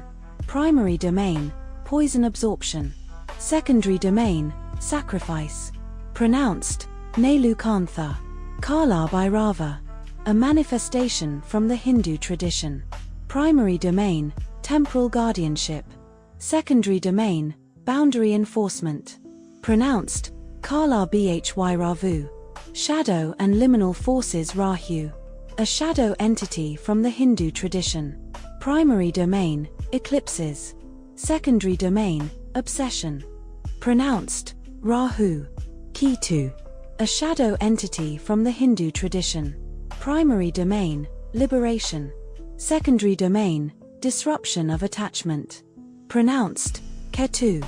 Directional and protective forces Lokapalas, a group deity from the Hindu tradition. Primary domain, guardianship of directions. Secondary domain, cosmic balance. Pronounced Lokapalas. Digpalas, a group deity from the Hindu tradition. Primary domain, spatial order. Secondary domain, boundary protection. Pronounced Digpalas. This section covers manifestations and power forms within the Hindu tradition. These entities represent intensified states of force, balance, destruction, protection, and cosmic expression. They are not separate gods, but functional expressions of divine power. Shiva manifestations Bhairava, a manifestation from the Hindu tradition. Primary domain, destruction. Secondary domain, protection of sacred space. Pronounced Bhyravu. Nataraja, a manifestation from the Hindu tradition. Primary domain, cosmic dance. Secondary domain, time and rhythm. Pronounced Nataraju. Ardhanarishvara, a manifestation from the Hindu tradition. Primary domain, unity. Secondary domain, gender balance. Pronounced Ardhanarishvaru. Virabhadra, a manifestation from the Hindu tradition. Primary domain, wrath. Secondary domain, divine retribution. Pronounced Virabhudru. Sharaba, a manifestation from the Hindu tradition. Primary domain, containment of power. Secondary domain, feral force control. Pronounced Sharabu. Dakshinamurti, a manifestation from the Hindu tradition. Primary domain, wisdom transmission. Secondary domain, silent teaching. Pronounced, Dakshinamurti. Devi manifestations beyond the Mahavidyas Gauri, a goddess manifestation from the Hindu tradition. Primary domain, purity. Secondary domain, fertility. Pronounced, Gauri. Uma, a goddess manifestation from the Hindu tradition. Primary domain, ascetic power. Secondary domain, devotion. Pronounced, Omr. Annapurna Devi, a goddess manifestation from the Hindu tradition. Primary domain, nourishment. Secondary domain, sustenance. Pronounced, Annapurna Devi. Chamunda, a goddess manifestation from the Hindu tradition. Primary domain, destruction. Secondary domain, warfare. Pronounced, Chamunda. Varahi, a goddess manifestation from the Hindu tradition. Primary domain, protection. Secondary domain, strategic force. Pronounced, Vurahi. Shitala, a goddess manifestation from the Hindu tradition. Primary domain, disease. Secondary domain, healing. Pronounced, Shitala. Manasa, a goddess manifestation from the Hindu tradition. Primary domain, serpents. Secondary domain, poison healing. Pronounced, Manasa. Cosmic guardians and boundary powers. Skanda, a god from the Hindu tradition. Primary domain, war. Secondary domain, leadership. Pronounced, Skanda. Ganesha, a god from the Hindu tradition. Primary domain, obstacle removal. Secondary domain, beginnings. Pronounced, Guneshu. Nandi, a divine being from the Hindu tradition. Primary domain, guardianship. Secondary domain, devotion. Pronounced, Nandi. Garuda, a divine being from the Hindu tradition. Primary domain, the sky. Secondary domain, protection. Pronounced, Guruda. Serpent and subterranean powers. Shisha, a serpent being from the Hindu tradition. Primary domain, cosmic support. Secondary domain, infinity. Pronounced, Sheshu. Vasuki, a serpent being from the Hindu tradition. Primary domain, churning force. Secondary domain, binding power. Pronounced, Vasuki. Directional and protective forces. Ashta Dikpalas, a group manifestation from the Hindu tradition. Primary domain, directional guardianship. Secondary domain, spatial balance. Pronounced, Ashtu Dikpalas. This section covers sages, sacred rivers, spirit classes, and divinized beings within the Hindu tradition. These entities transmit knowledge, sustain life, guard thresholds, and populate the unseen layers of the cosmos. Sages and knowledge bearers. Narada, a sage from the Hindu tradition. Primary domain, communication. Secondary domain, instigation and transmission. Pronounced, Narada. Vyasa, a sage from the Hindu tradition. Primary domain, preservation of knowledge. Secondary domain, compilation of sacred texts. Pronounced, Vyasu. Valmiki, a sage from the Hindu tradition. Primary domain, epic authorship. Secondary domain, poetic inspiration. Pronounced, Valmiki. Agastya, a sage from the Hindu tradition. Primary domain, balance. Secondary domain, southward expansion of culture. Pronounced, Agastyayu. Markandeya, a sage from the Hindu tradition. Primary domain, devotion. Secondary domain, immortality. Pronounced, Markandeya. Saptarishi, a group of sages from the Hindu tradition. Primary domain, cosmic order. Secondary domain, wisdom transmission.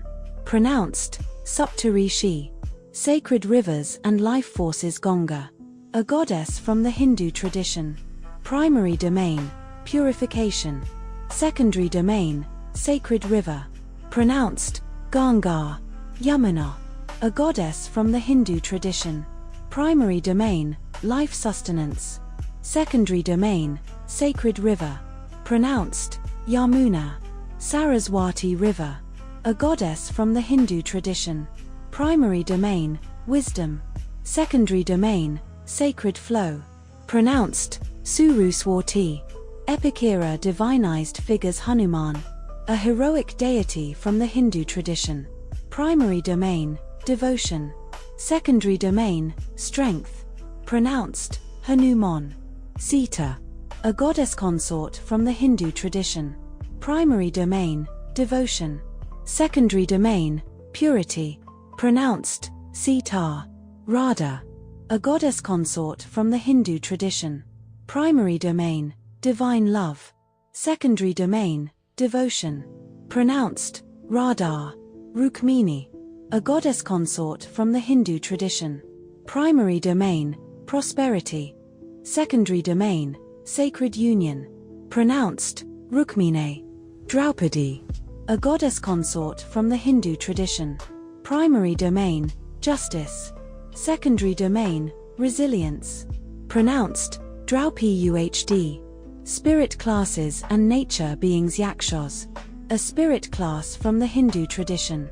Primary domain, natural wealth. Secondary domain, guardianship. Pronounced, Yukshus. Gandharvas. A spirit class from the Hindu tradition. Primary domain, music. Secondary domain, inspiration. Pronounced, Gandharvas. Apsaras. A spirit class from the Hindu tradition.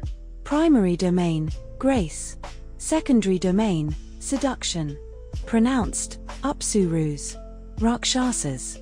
A being class from the Hindu tradition. Primary domain, chaos. Secondary domain, opposition. Pronounced, Rukshusus. Asuras.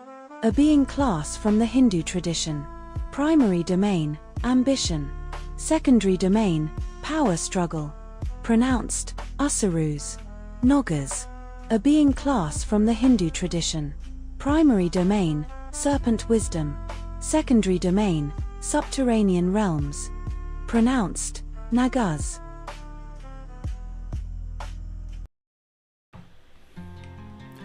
Pele, goddess of fire, creation, and jealousy. Before the islands had names, before stone remembered the shape of mountains, before land dared to rise above the sea, there was only movement. The ocean whirled endlessly, dark and conscious, and within it traveled a force that refused stillness. Her name was Pele. She was not born in one place. She emerged again and again, from flame, from hunger, from the deep furnace of the world. Pele was fire with intention. Her hair flowed like smoke caught in the wind, black and endless, carrying embers in its wake. Her skin glowed as if lit from within, sometimes warm as sunlit stone, sometimes red hot with fury. Her eyes were not gentle. They burned with the knowing of something older than fear. Where Pele walked, the earth opened. She carried fire not as destruction, but as becoming. Lava spilled from her footsteps, slow and unstoppable, reshaping the world without apology. The sea hissed when she approached, retreating from her heat, recoiling from her will. But Pele was not alone in the world. Beneath the waves, where light dies and pressure rules, dwelled her sister, Namaka. Namaka was the ocean given thought. Her skin shimmered like moonlight on black water. Her hair moved as currents move, slow, heavy, inexorable. Her eyes were deep, ancient, and cold with memory as only the sea could have. Where Pele burned with emotion, Namaka endured with patience. She ruled the deep places, the trenches, the crushing silence, where nothing escapes gravity or consequence. And she resented her sister. When Pele arrived, the sea was pushed back. Where fire rose, water was displaced. Each new land Pele created was a wound in Namaka's domain. To Namaka, Pele was reckless, too loud, too hungry, too disruptive. To Pele, Namaka was suffocating, a force that drowned passion, swallowed movement, and demanded stillness. They were not enemies born of hatred. They were sisters born of opposition. Fire that must move, water that must contain. When Pele first settled, she believed she could build a home. She dug into the earth, carving chambers for her flame, shaping mountains from molten stone. She believed the land would hold her. But Namaka would not allow it. With crashing waves and rising tides, Namaka answered. She flooded Pele's home, cooled her lava, shattered her growing islands, and dragged them back into the sea. Storms followed Pele wherever she lingered too long. Island after island, Pele was driven away. Each retreat hardened her. Each loss sharpened her jealousy, not of her sister's power, but of her sister's stability. Namaka already had a kingdom. The ocean accepted her without resistance. Pele had to fight for every inch of ground. And still, she moved forward. She crossed the sea again and again, chased by waves, hunted by storms, carrying her fire across the dark. What humans would later call volcanoes are the scars of this journey, places where Pele tried to stay and was forced to flee. And then at last, she reached Hawaii, the youngest island, the strongest spine of the stone. Here, the earth did not break beneath her. It answered. Pele dug deep, deeper than she ever had before. She struck the mantle of the world itself, tapping into the planet's heart. Fire surged upward and stayed. Namaka became, again, furious. Waves slammed against the stone, storms tore at the land, but this time the land endured. Fire and water clashed, not to destroy each other, but to define their boundaries. And Pele remained. She claimed the volcano as her body and the island as her spine. She did not rule from the sea or the sky, she ruled from beneath. The people felt her presence in trembling ground, in glowing rivers of lava, in the fertile soil that followed destruction. Pele was not cruel, but she was emotional. She loved fiercely. And when she loved, she gave warmth, growth, and abundance. Forests returned when the lava had cooled. Life sprang that appeared to be dead. The people learned to honor her, to respect her fire, to speak her name with care. Because Pele was also jealous. When she was disrespected, when love was betrayed, when humans forgot the land was alive, her anger rose. Lava flowed without mercy, villages vanished beneath molten stone. It was not punishment, it was correction. Pele did not destroy out of hatred. She destroyed because stagnation is a lie. Fire clears what no longer serves, and creation requires sacrifice. Namaka watched from the deep, no longer chasing her sister, but never forgiving her. The ocean still presses against the land, testing it, reminding Pele that nothing remains unchallenged forever. They are still bound. Fire rises, water answers. The world is shaped between them. Even now, Pele sleeps beneath the islands. Not gone, not silent, but waiting. Because fire never truly rests. The myth of Cthulhu, the sleeper beneath the sea. The ocean does not forget. It keeps what falls into it. Cities, ships, bones, names. And somewhere far beneath the reach of light, beneath pressure that would collapse steel like it were paper, something vast endures. It does not stir, it does not decay, it waits. In the drowned city of Rilye, Where angles lean in directions that human minds refuse to follow, lies the sleeper. Cthulhu. Not a demon. Not a devil. Not a tyrant. Something much older than all those categories. R'lyeh is not built in the way cities are built. It is arranged like a thought that should not exist. Stones taller than mountains tilt against each other in ways that defy gravity. Corridors stretch into perspective that collapse if shared too long. Doorways do not open inward or outward. They open wrong. The city does not sit on the ocean floor. It presses against reality itself.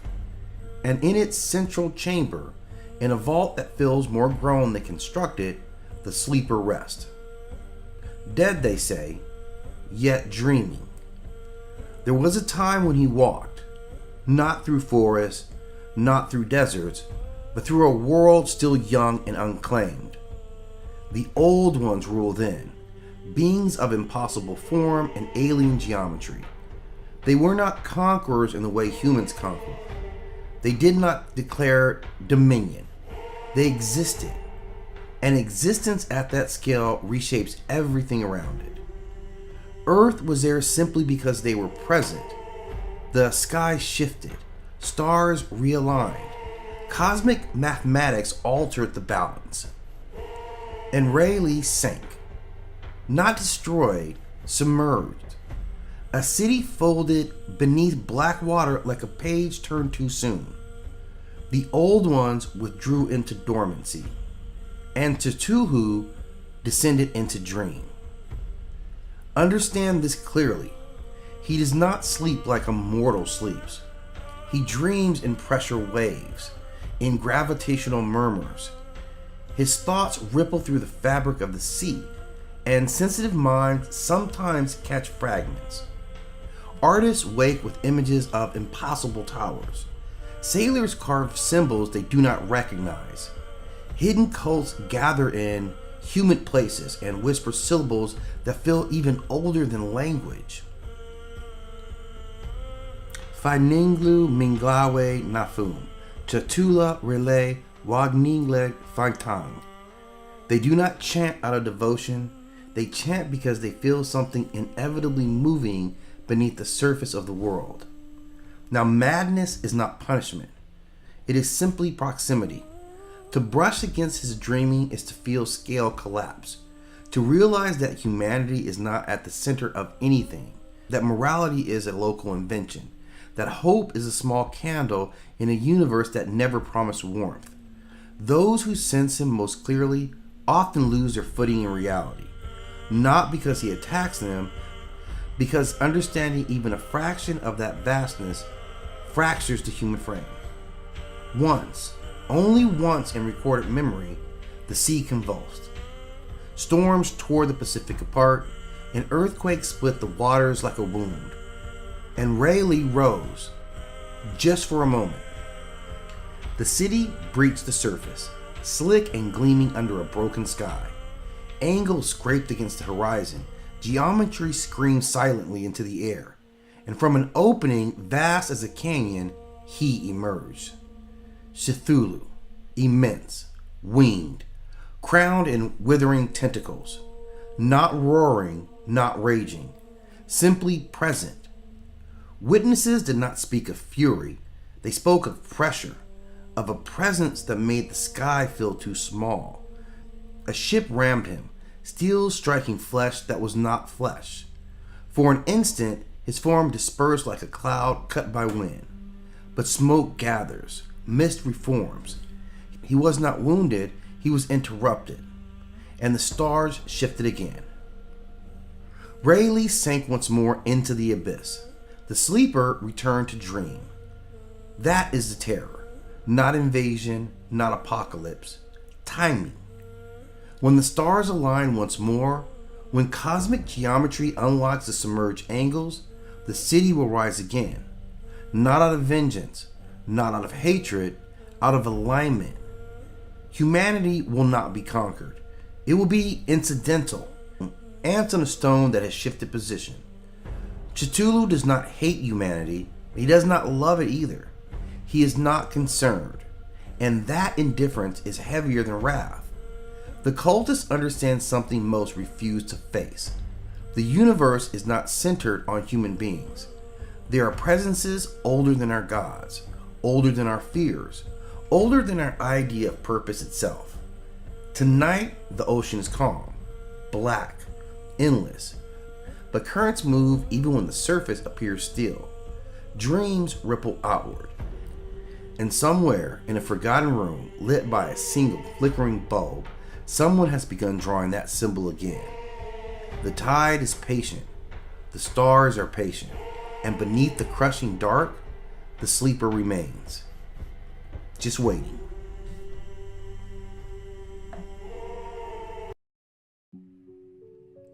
Thoth, god of cosmic structure, language, and recorded reality. Thoth is not a god who rules through force. He does not conquer, he does not command armies, he does not demand worship through fear. Thoth governs something far more dangerous. He governs understanding. In Kemetic thought, the universe does not function because it's powerful. It functions because it is ordered, because it can be measured, because it can be named, because it can be remembered. And Thoth is the intelligence that makes that possible. Now, Thoth is known by many names, each reflecting a different aspect of his function. In Kemet, he is Jehudi, a name tied to intelligence, speech, and precision. He is called Lord of Divine Words, he who reckons time, and scribe of the gods. To the Greeks, he becomes Hermes, and later Hermes Trismegistus, the thrice great mind. In esoteric traditions, he is not treated as a personality at all, but as a principle of intelligence. Sometimes he appears with the head of an ibis bird, sometimes as a baboon. These are not aesthetic choices. The ibis represents calculation, balance, and precision. The baboon represents observation, memory, and lunar rhythm. Thoth's forms are not symbolic masks, they are functional avatars. Now, this is what Thoth actually governs. Thoth does not create the universe. He does not destroy it. He does not rule it. He makes it legible. Thoth governs language as a creative force, writing as memory made permanent, mathematics as cosmic truth, time as a measurable system, law as recorded balance.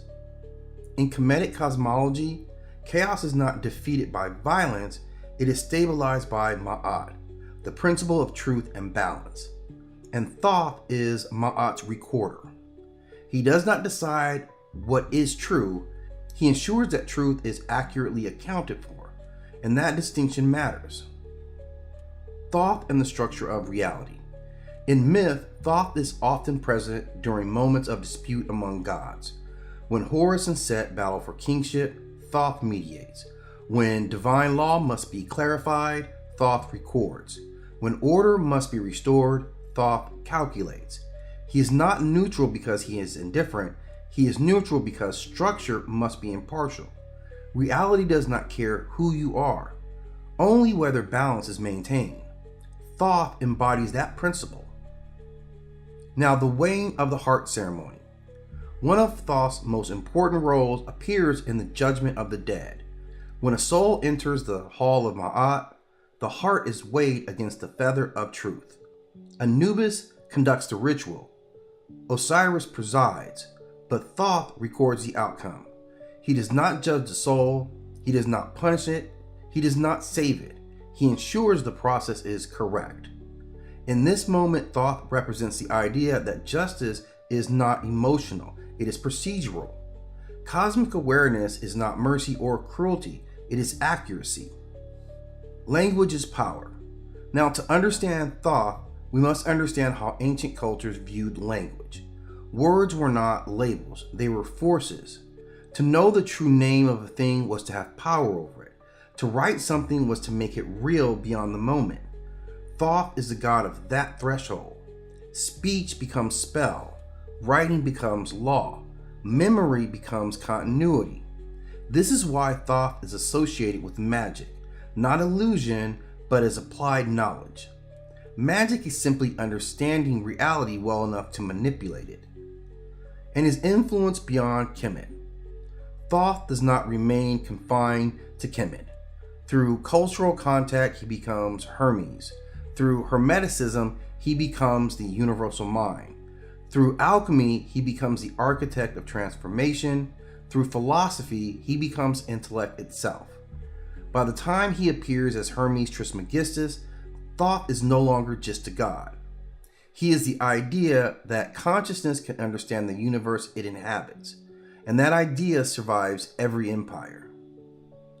The Book of Thoth. Now, Thoth's most famous relic is not a weapon or a crown. It is fittingly a book. And the Book of Thoth represents total knowledge, language that can command nature, words that can bend reality. Myth warns that those who read it without wisdom lose themselves, not because knowledge is evil, but because unprepared awareness destabilizes identity. This is a recurring pattern in Thoth mythology.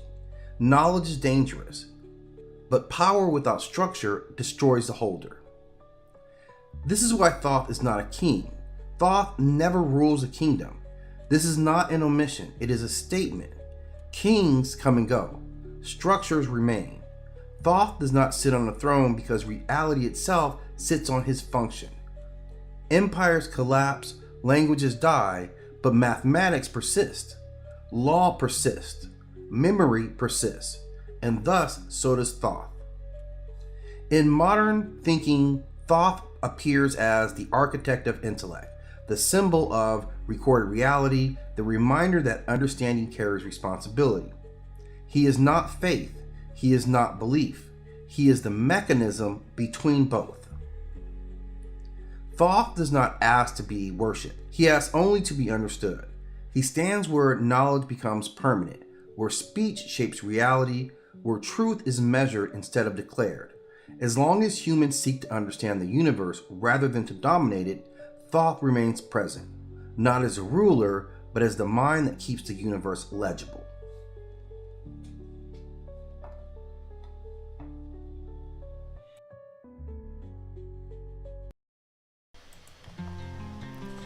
Tiamat, the first mother of monsters.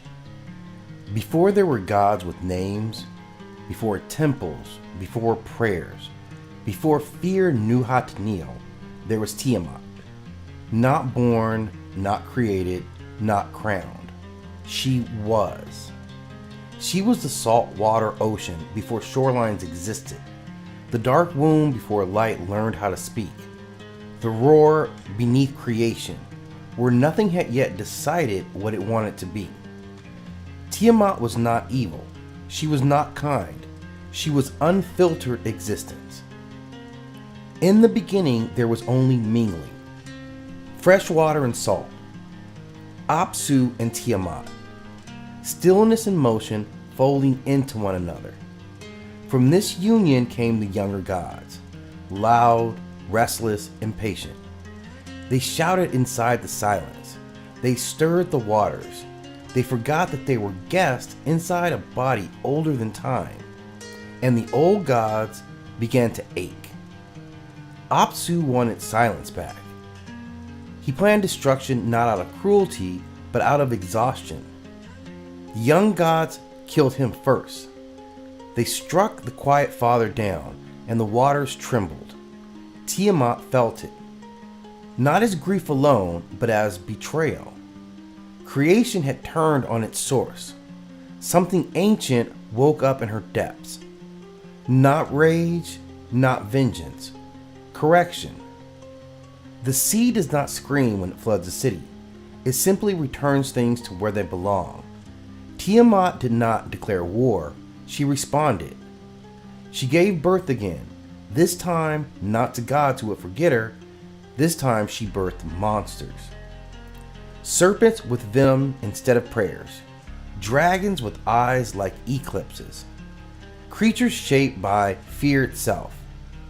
Not because she loved chaos, but because chaos was truth before order learned how to lie. a consort forged for war, and the heavens shook. The younger gods panicked. They had learned how to rule, but not how to face their mother. They searched for a weapon. They searched for a hero. They chose Marduk. Not because he was the oldest, not because he was the wisest, but because he promised control. Marduk did not face Tiamat as a son. He faced her as a system. He brought nets to trap the infinite winds, to suffocate the ocean. Words to define what should never have been named. And when he struck her down, creation didn't cheer, it split. From her body, the world was built. Her ribs became the sky. Her blood became the rivers. Her bones became the foundation of order. Civilization rose on a corpse, and all the gods called it victory. But listen closely. Chaos was never destroyed. It was never dissected. Tiamat did not vanish. She was repurposed.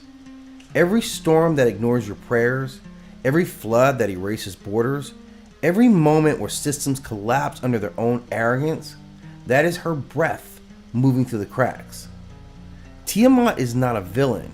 She is the reminder that order is temporary, that control is borrowed, that creation always comes from something older, darker, and deeper than comfort allows. She is the mother civilization buried alive, and she is still dreaming. The gods fear chaos because it reminds them of what they were before they learned how to rule, that they were simply aspects of the universe, no greater or lesser than any other creation.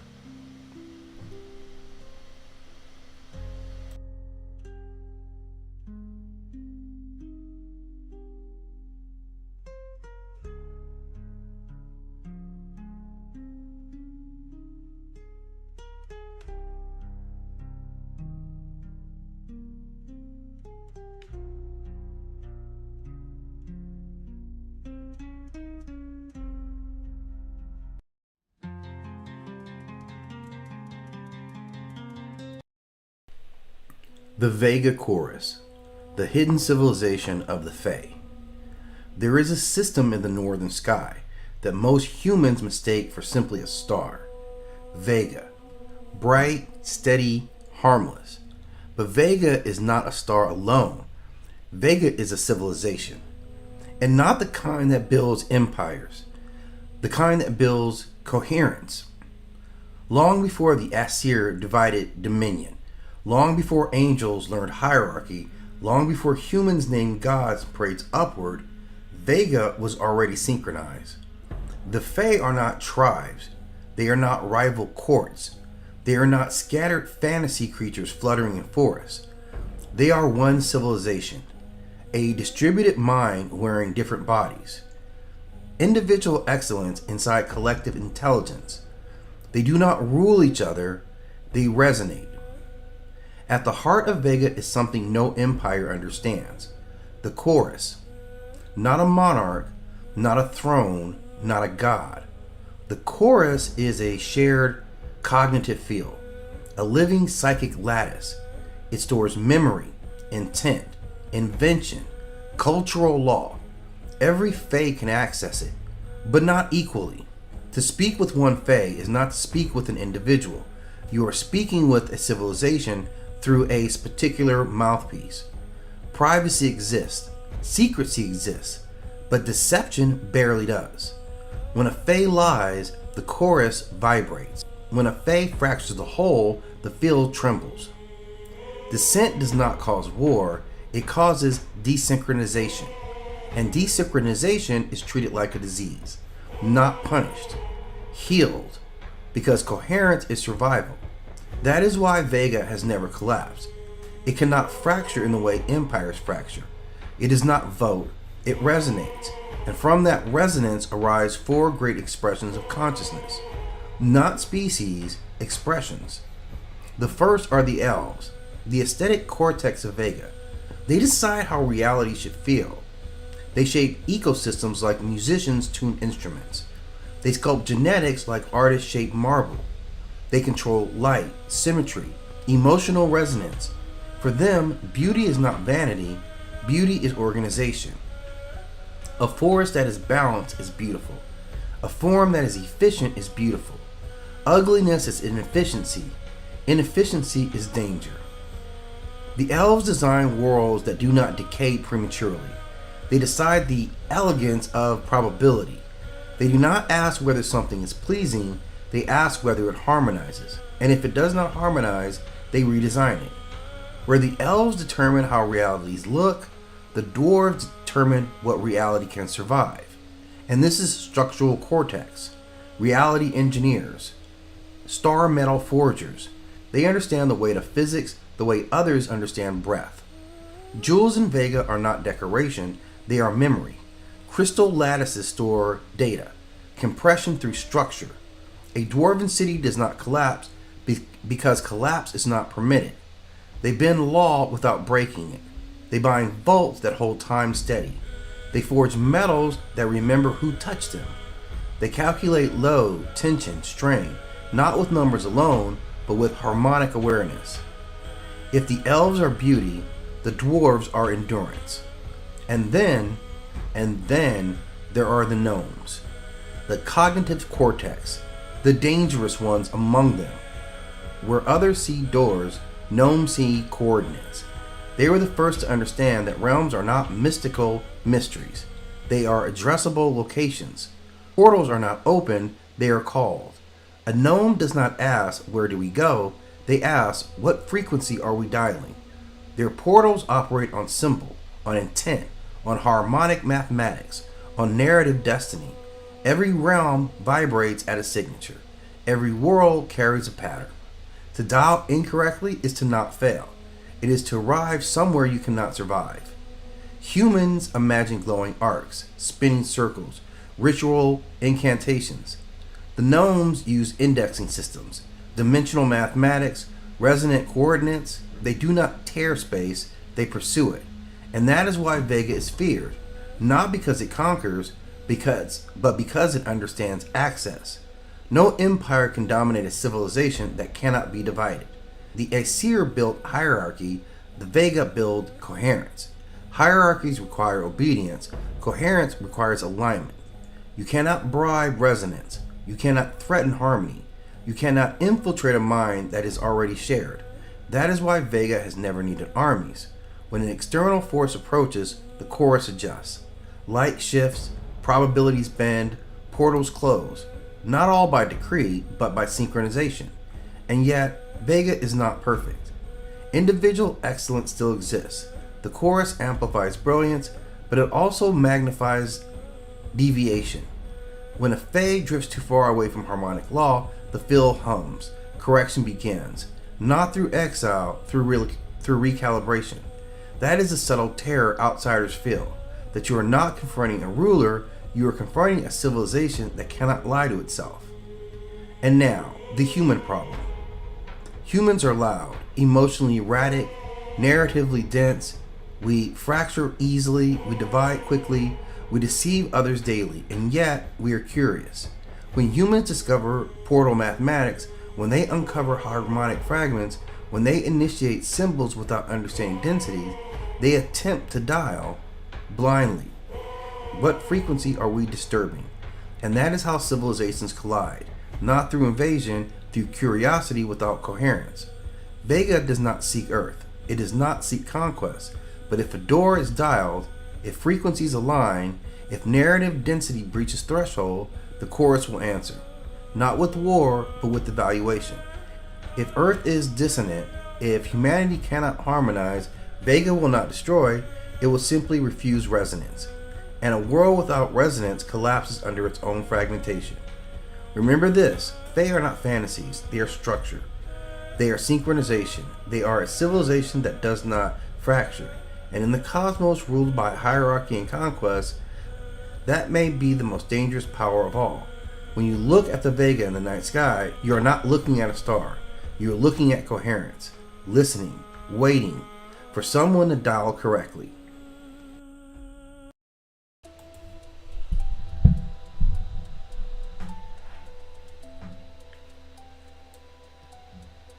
Melina, the Inuit sun goddess who refused to be caught.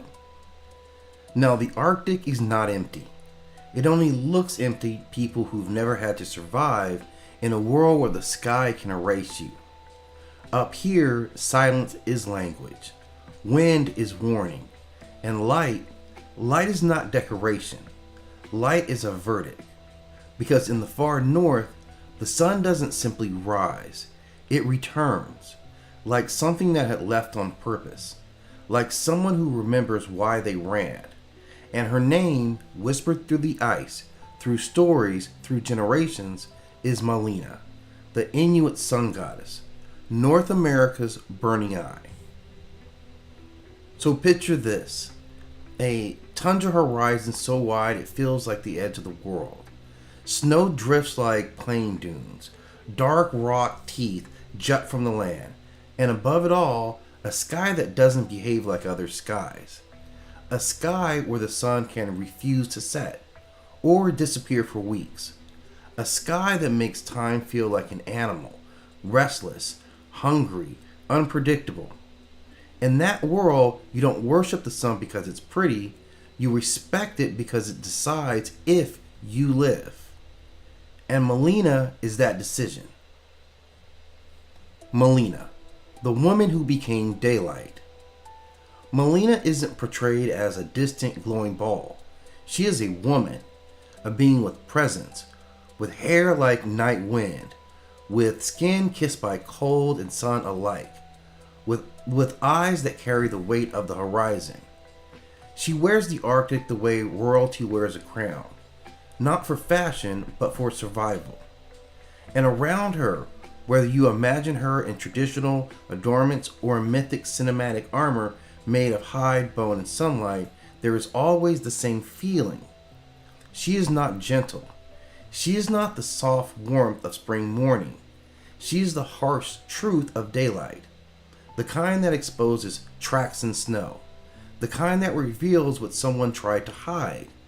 The kind that turns secrets in the shadows that have nowhere to go. The beginning. Before the sky, there was a house. In one of the most famous Inuit tellings, Malina begins not in the heavens, but on earth. She lived with her brother. His name was Ananigan, often described as the moon. And in some versions, another sister exists too, a presence in the household, another point on the triangle of family and fate. But the core is always the same. Malina is there. Ananga is there. A home exists. And like many mythic homes, it is not safe because it has walls. Sometimes the first danger in a mythology is not the monster outside, it is the betrayal inside. The violation when trust breaks. There is a night, and the night is thick. No stars you can count, no lamp strong enough to banish what's about to happen. Malina's brother violates her, and in some telling, she comes into her darkness and does not know who until the truth is uncovered. And when the truth becomes clear, when the betrayal reveals its face, something fundamental snaps. Not just in Malina, in the world. Because in the Inuit myth, the cosmos isn't mechanical, it's emotional, a moral universe, a relationship universe. And when an act like that happens, the world does not shrug and move on.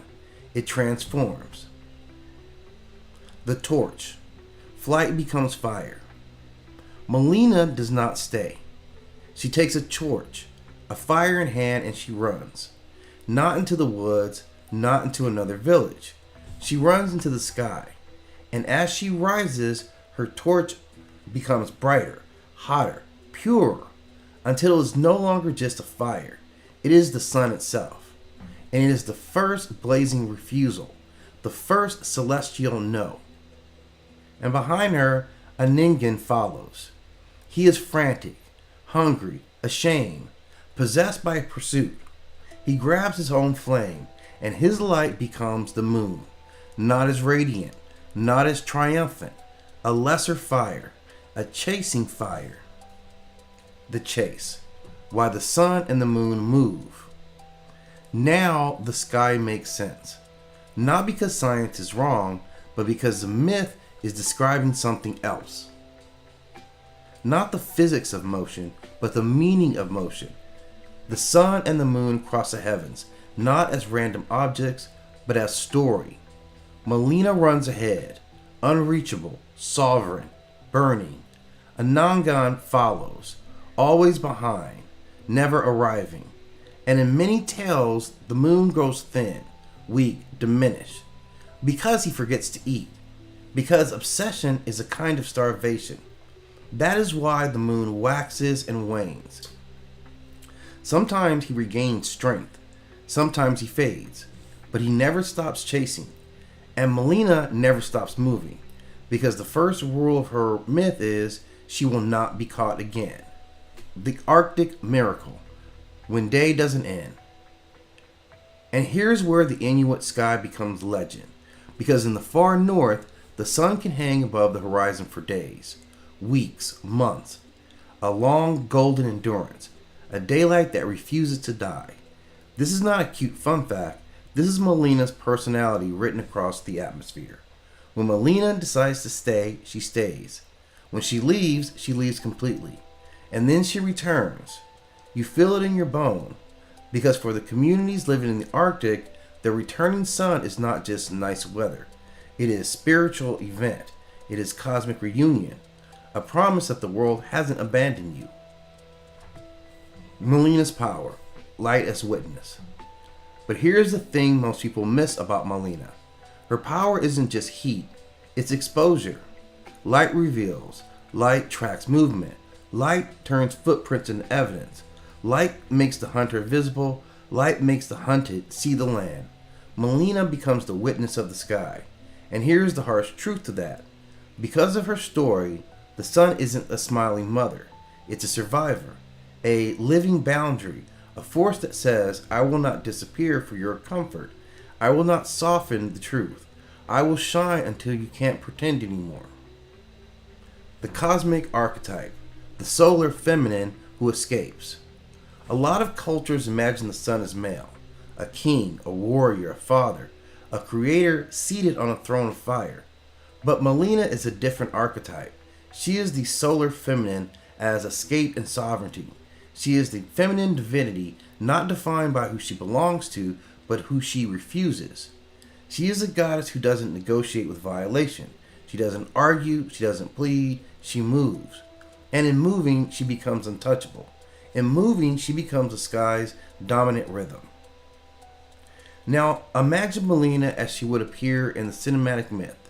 She walks across a bridge of snow and ice. Behind her, the sun blooms like a halo, too bright to stare at. Wind pulls her hair like black smoke. Her silhouette is sharp against the gold. She doesn't smile as a friendly deity, but she moves forward, always forward. Each step is a reminder that this is a goddess not begging for worship.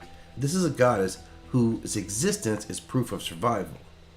So when the sun stretches over the Arctic, when it refuses to set, when it stares down at the frozen land like an unblinking eye, remember this. It is not just daytime. It is Melina, still running, still sovereign, still refusing to be caught. And in the world where people have tried to rewrite what happened, erase what happened, hide what happened, Melina becomes something sacred, a light that will not let the story disappear. Because her myth teaches a hard truth carved in the sky. Sometimes the only way to survive is to become untouchable. Sometimes the only way forward is to turn your escape into a new cosmos. And the sun is not always kindness. Sometimes the sun is a woman with a torch and a vow.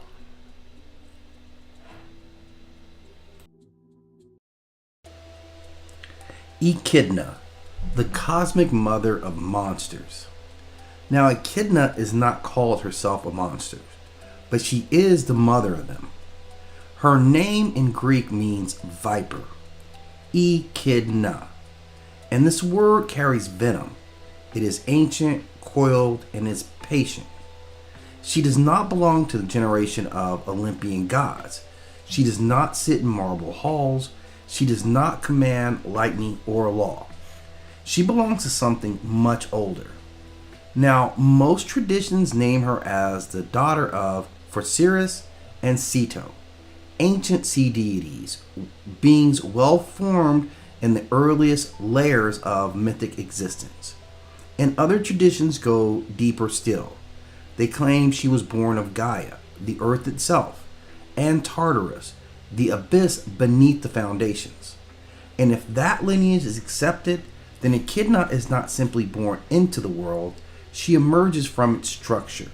She is earth and depth combined. She is soil and void. She is surface and underworld. And her form reflects that duality. From the waist up, she is woman, beautiful, aware, composed. From the waist down, she is serpent, scaled, coiled, eternal. And this is not a curse, it is a declaration. The upper form represents consciousness, the lower form represents instinct. The serpent is older than temples, older than kings, older than writing itself. And across cultures, the serpent represents regeneration, tonic power, and the pulse of life that moves beneath the visible world. Echidna is not stitched together from parts, she is a whole. She is the seam between civilization and wilderness. She dwells in a cave, far from cities, far from Olympus. Ancient sources place her in the wild regions of Scylla. She does not seek attention, she does not seek conquest. She inhabits the margins, and from the margins she births power. Her giant, the great storm giant who once rose against Zeus. Typhon embodies violent chaos, wind, fire, upheaval. Echidna embodies generative chaos. Together they form a bloodline that predates order and survives beyond it. They do not seek to rule Olympus. They produce what challenges it. This is where Echidna reveals her true cosmic role. She is called the mother of monsters, but that phrase is much smaller than her actual being. She birthed Cerberus, the three-headed guardian of the underworld gates. She births the Hydra, the regenerative serpent that multiplies when wounded. She birthed the Chimera, the fusion of lion, goat, and serpent, a living contradiction of categories. She birthed Ortherus, the twin-headed guardian beast. In some traditions, she births the Sphinx, the riddle keeper who tests gods. These are not mindless horrors. They are thresholds. They stand at borders. They guard gateways.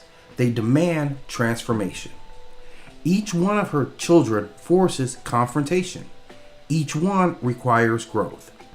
Each one stands between humanity and its next stage. Echidna does not birth destruction without design. She births resistance. Without resistance, there is no evolution. Without danger, there is no courage. Without monsters, there is no hero. Her existence reveals a deeper mythic law. The universe does not grow through comfort, it grows through tension. Echidna is the womb of that tension. She is primordial earth, refusing to be domesticated. She is chaos bloodline woven into the fabric of reality. Even the Olympians cannot erase her impact. Now, some later traditions claim she was slain by Argus Pantopus, the many-eyed giant servant of Hera, while she slept. Now, symbolically, this represents surveillance, destroying wild fertility, order suppressing the abyss. Yet, even in that version, her offspring remain. Her legacy persists. Her bloodline continues. You cannot eliminate the mother principle of resistance. You can only attempt to manage its expression. Echidna represents the archetype of the Dark Mother. Not evil, not malicious, but always necessary. The Dark Mother births the forces that compel transformation. She ensures that stagnation is impossible. She ensures that power must justify itself. She ensures that every kingdom must confront what it fears. Civilization defines itself by the monsters it overcomes, but someone must give birth to those monsters. That someone is Echidna. She is not chaos in motion, She is chaos as inheritance. She is the reminder that beneath every structure lies something older, something coiled, something fertile, something waiting. Echidna is not a footnote in heroic myth. She is the hidden foundation, primordial earth, chaos bloodline, mother of thresholds. And without her, there would be no trials, no transformation, and no legends at all.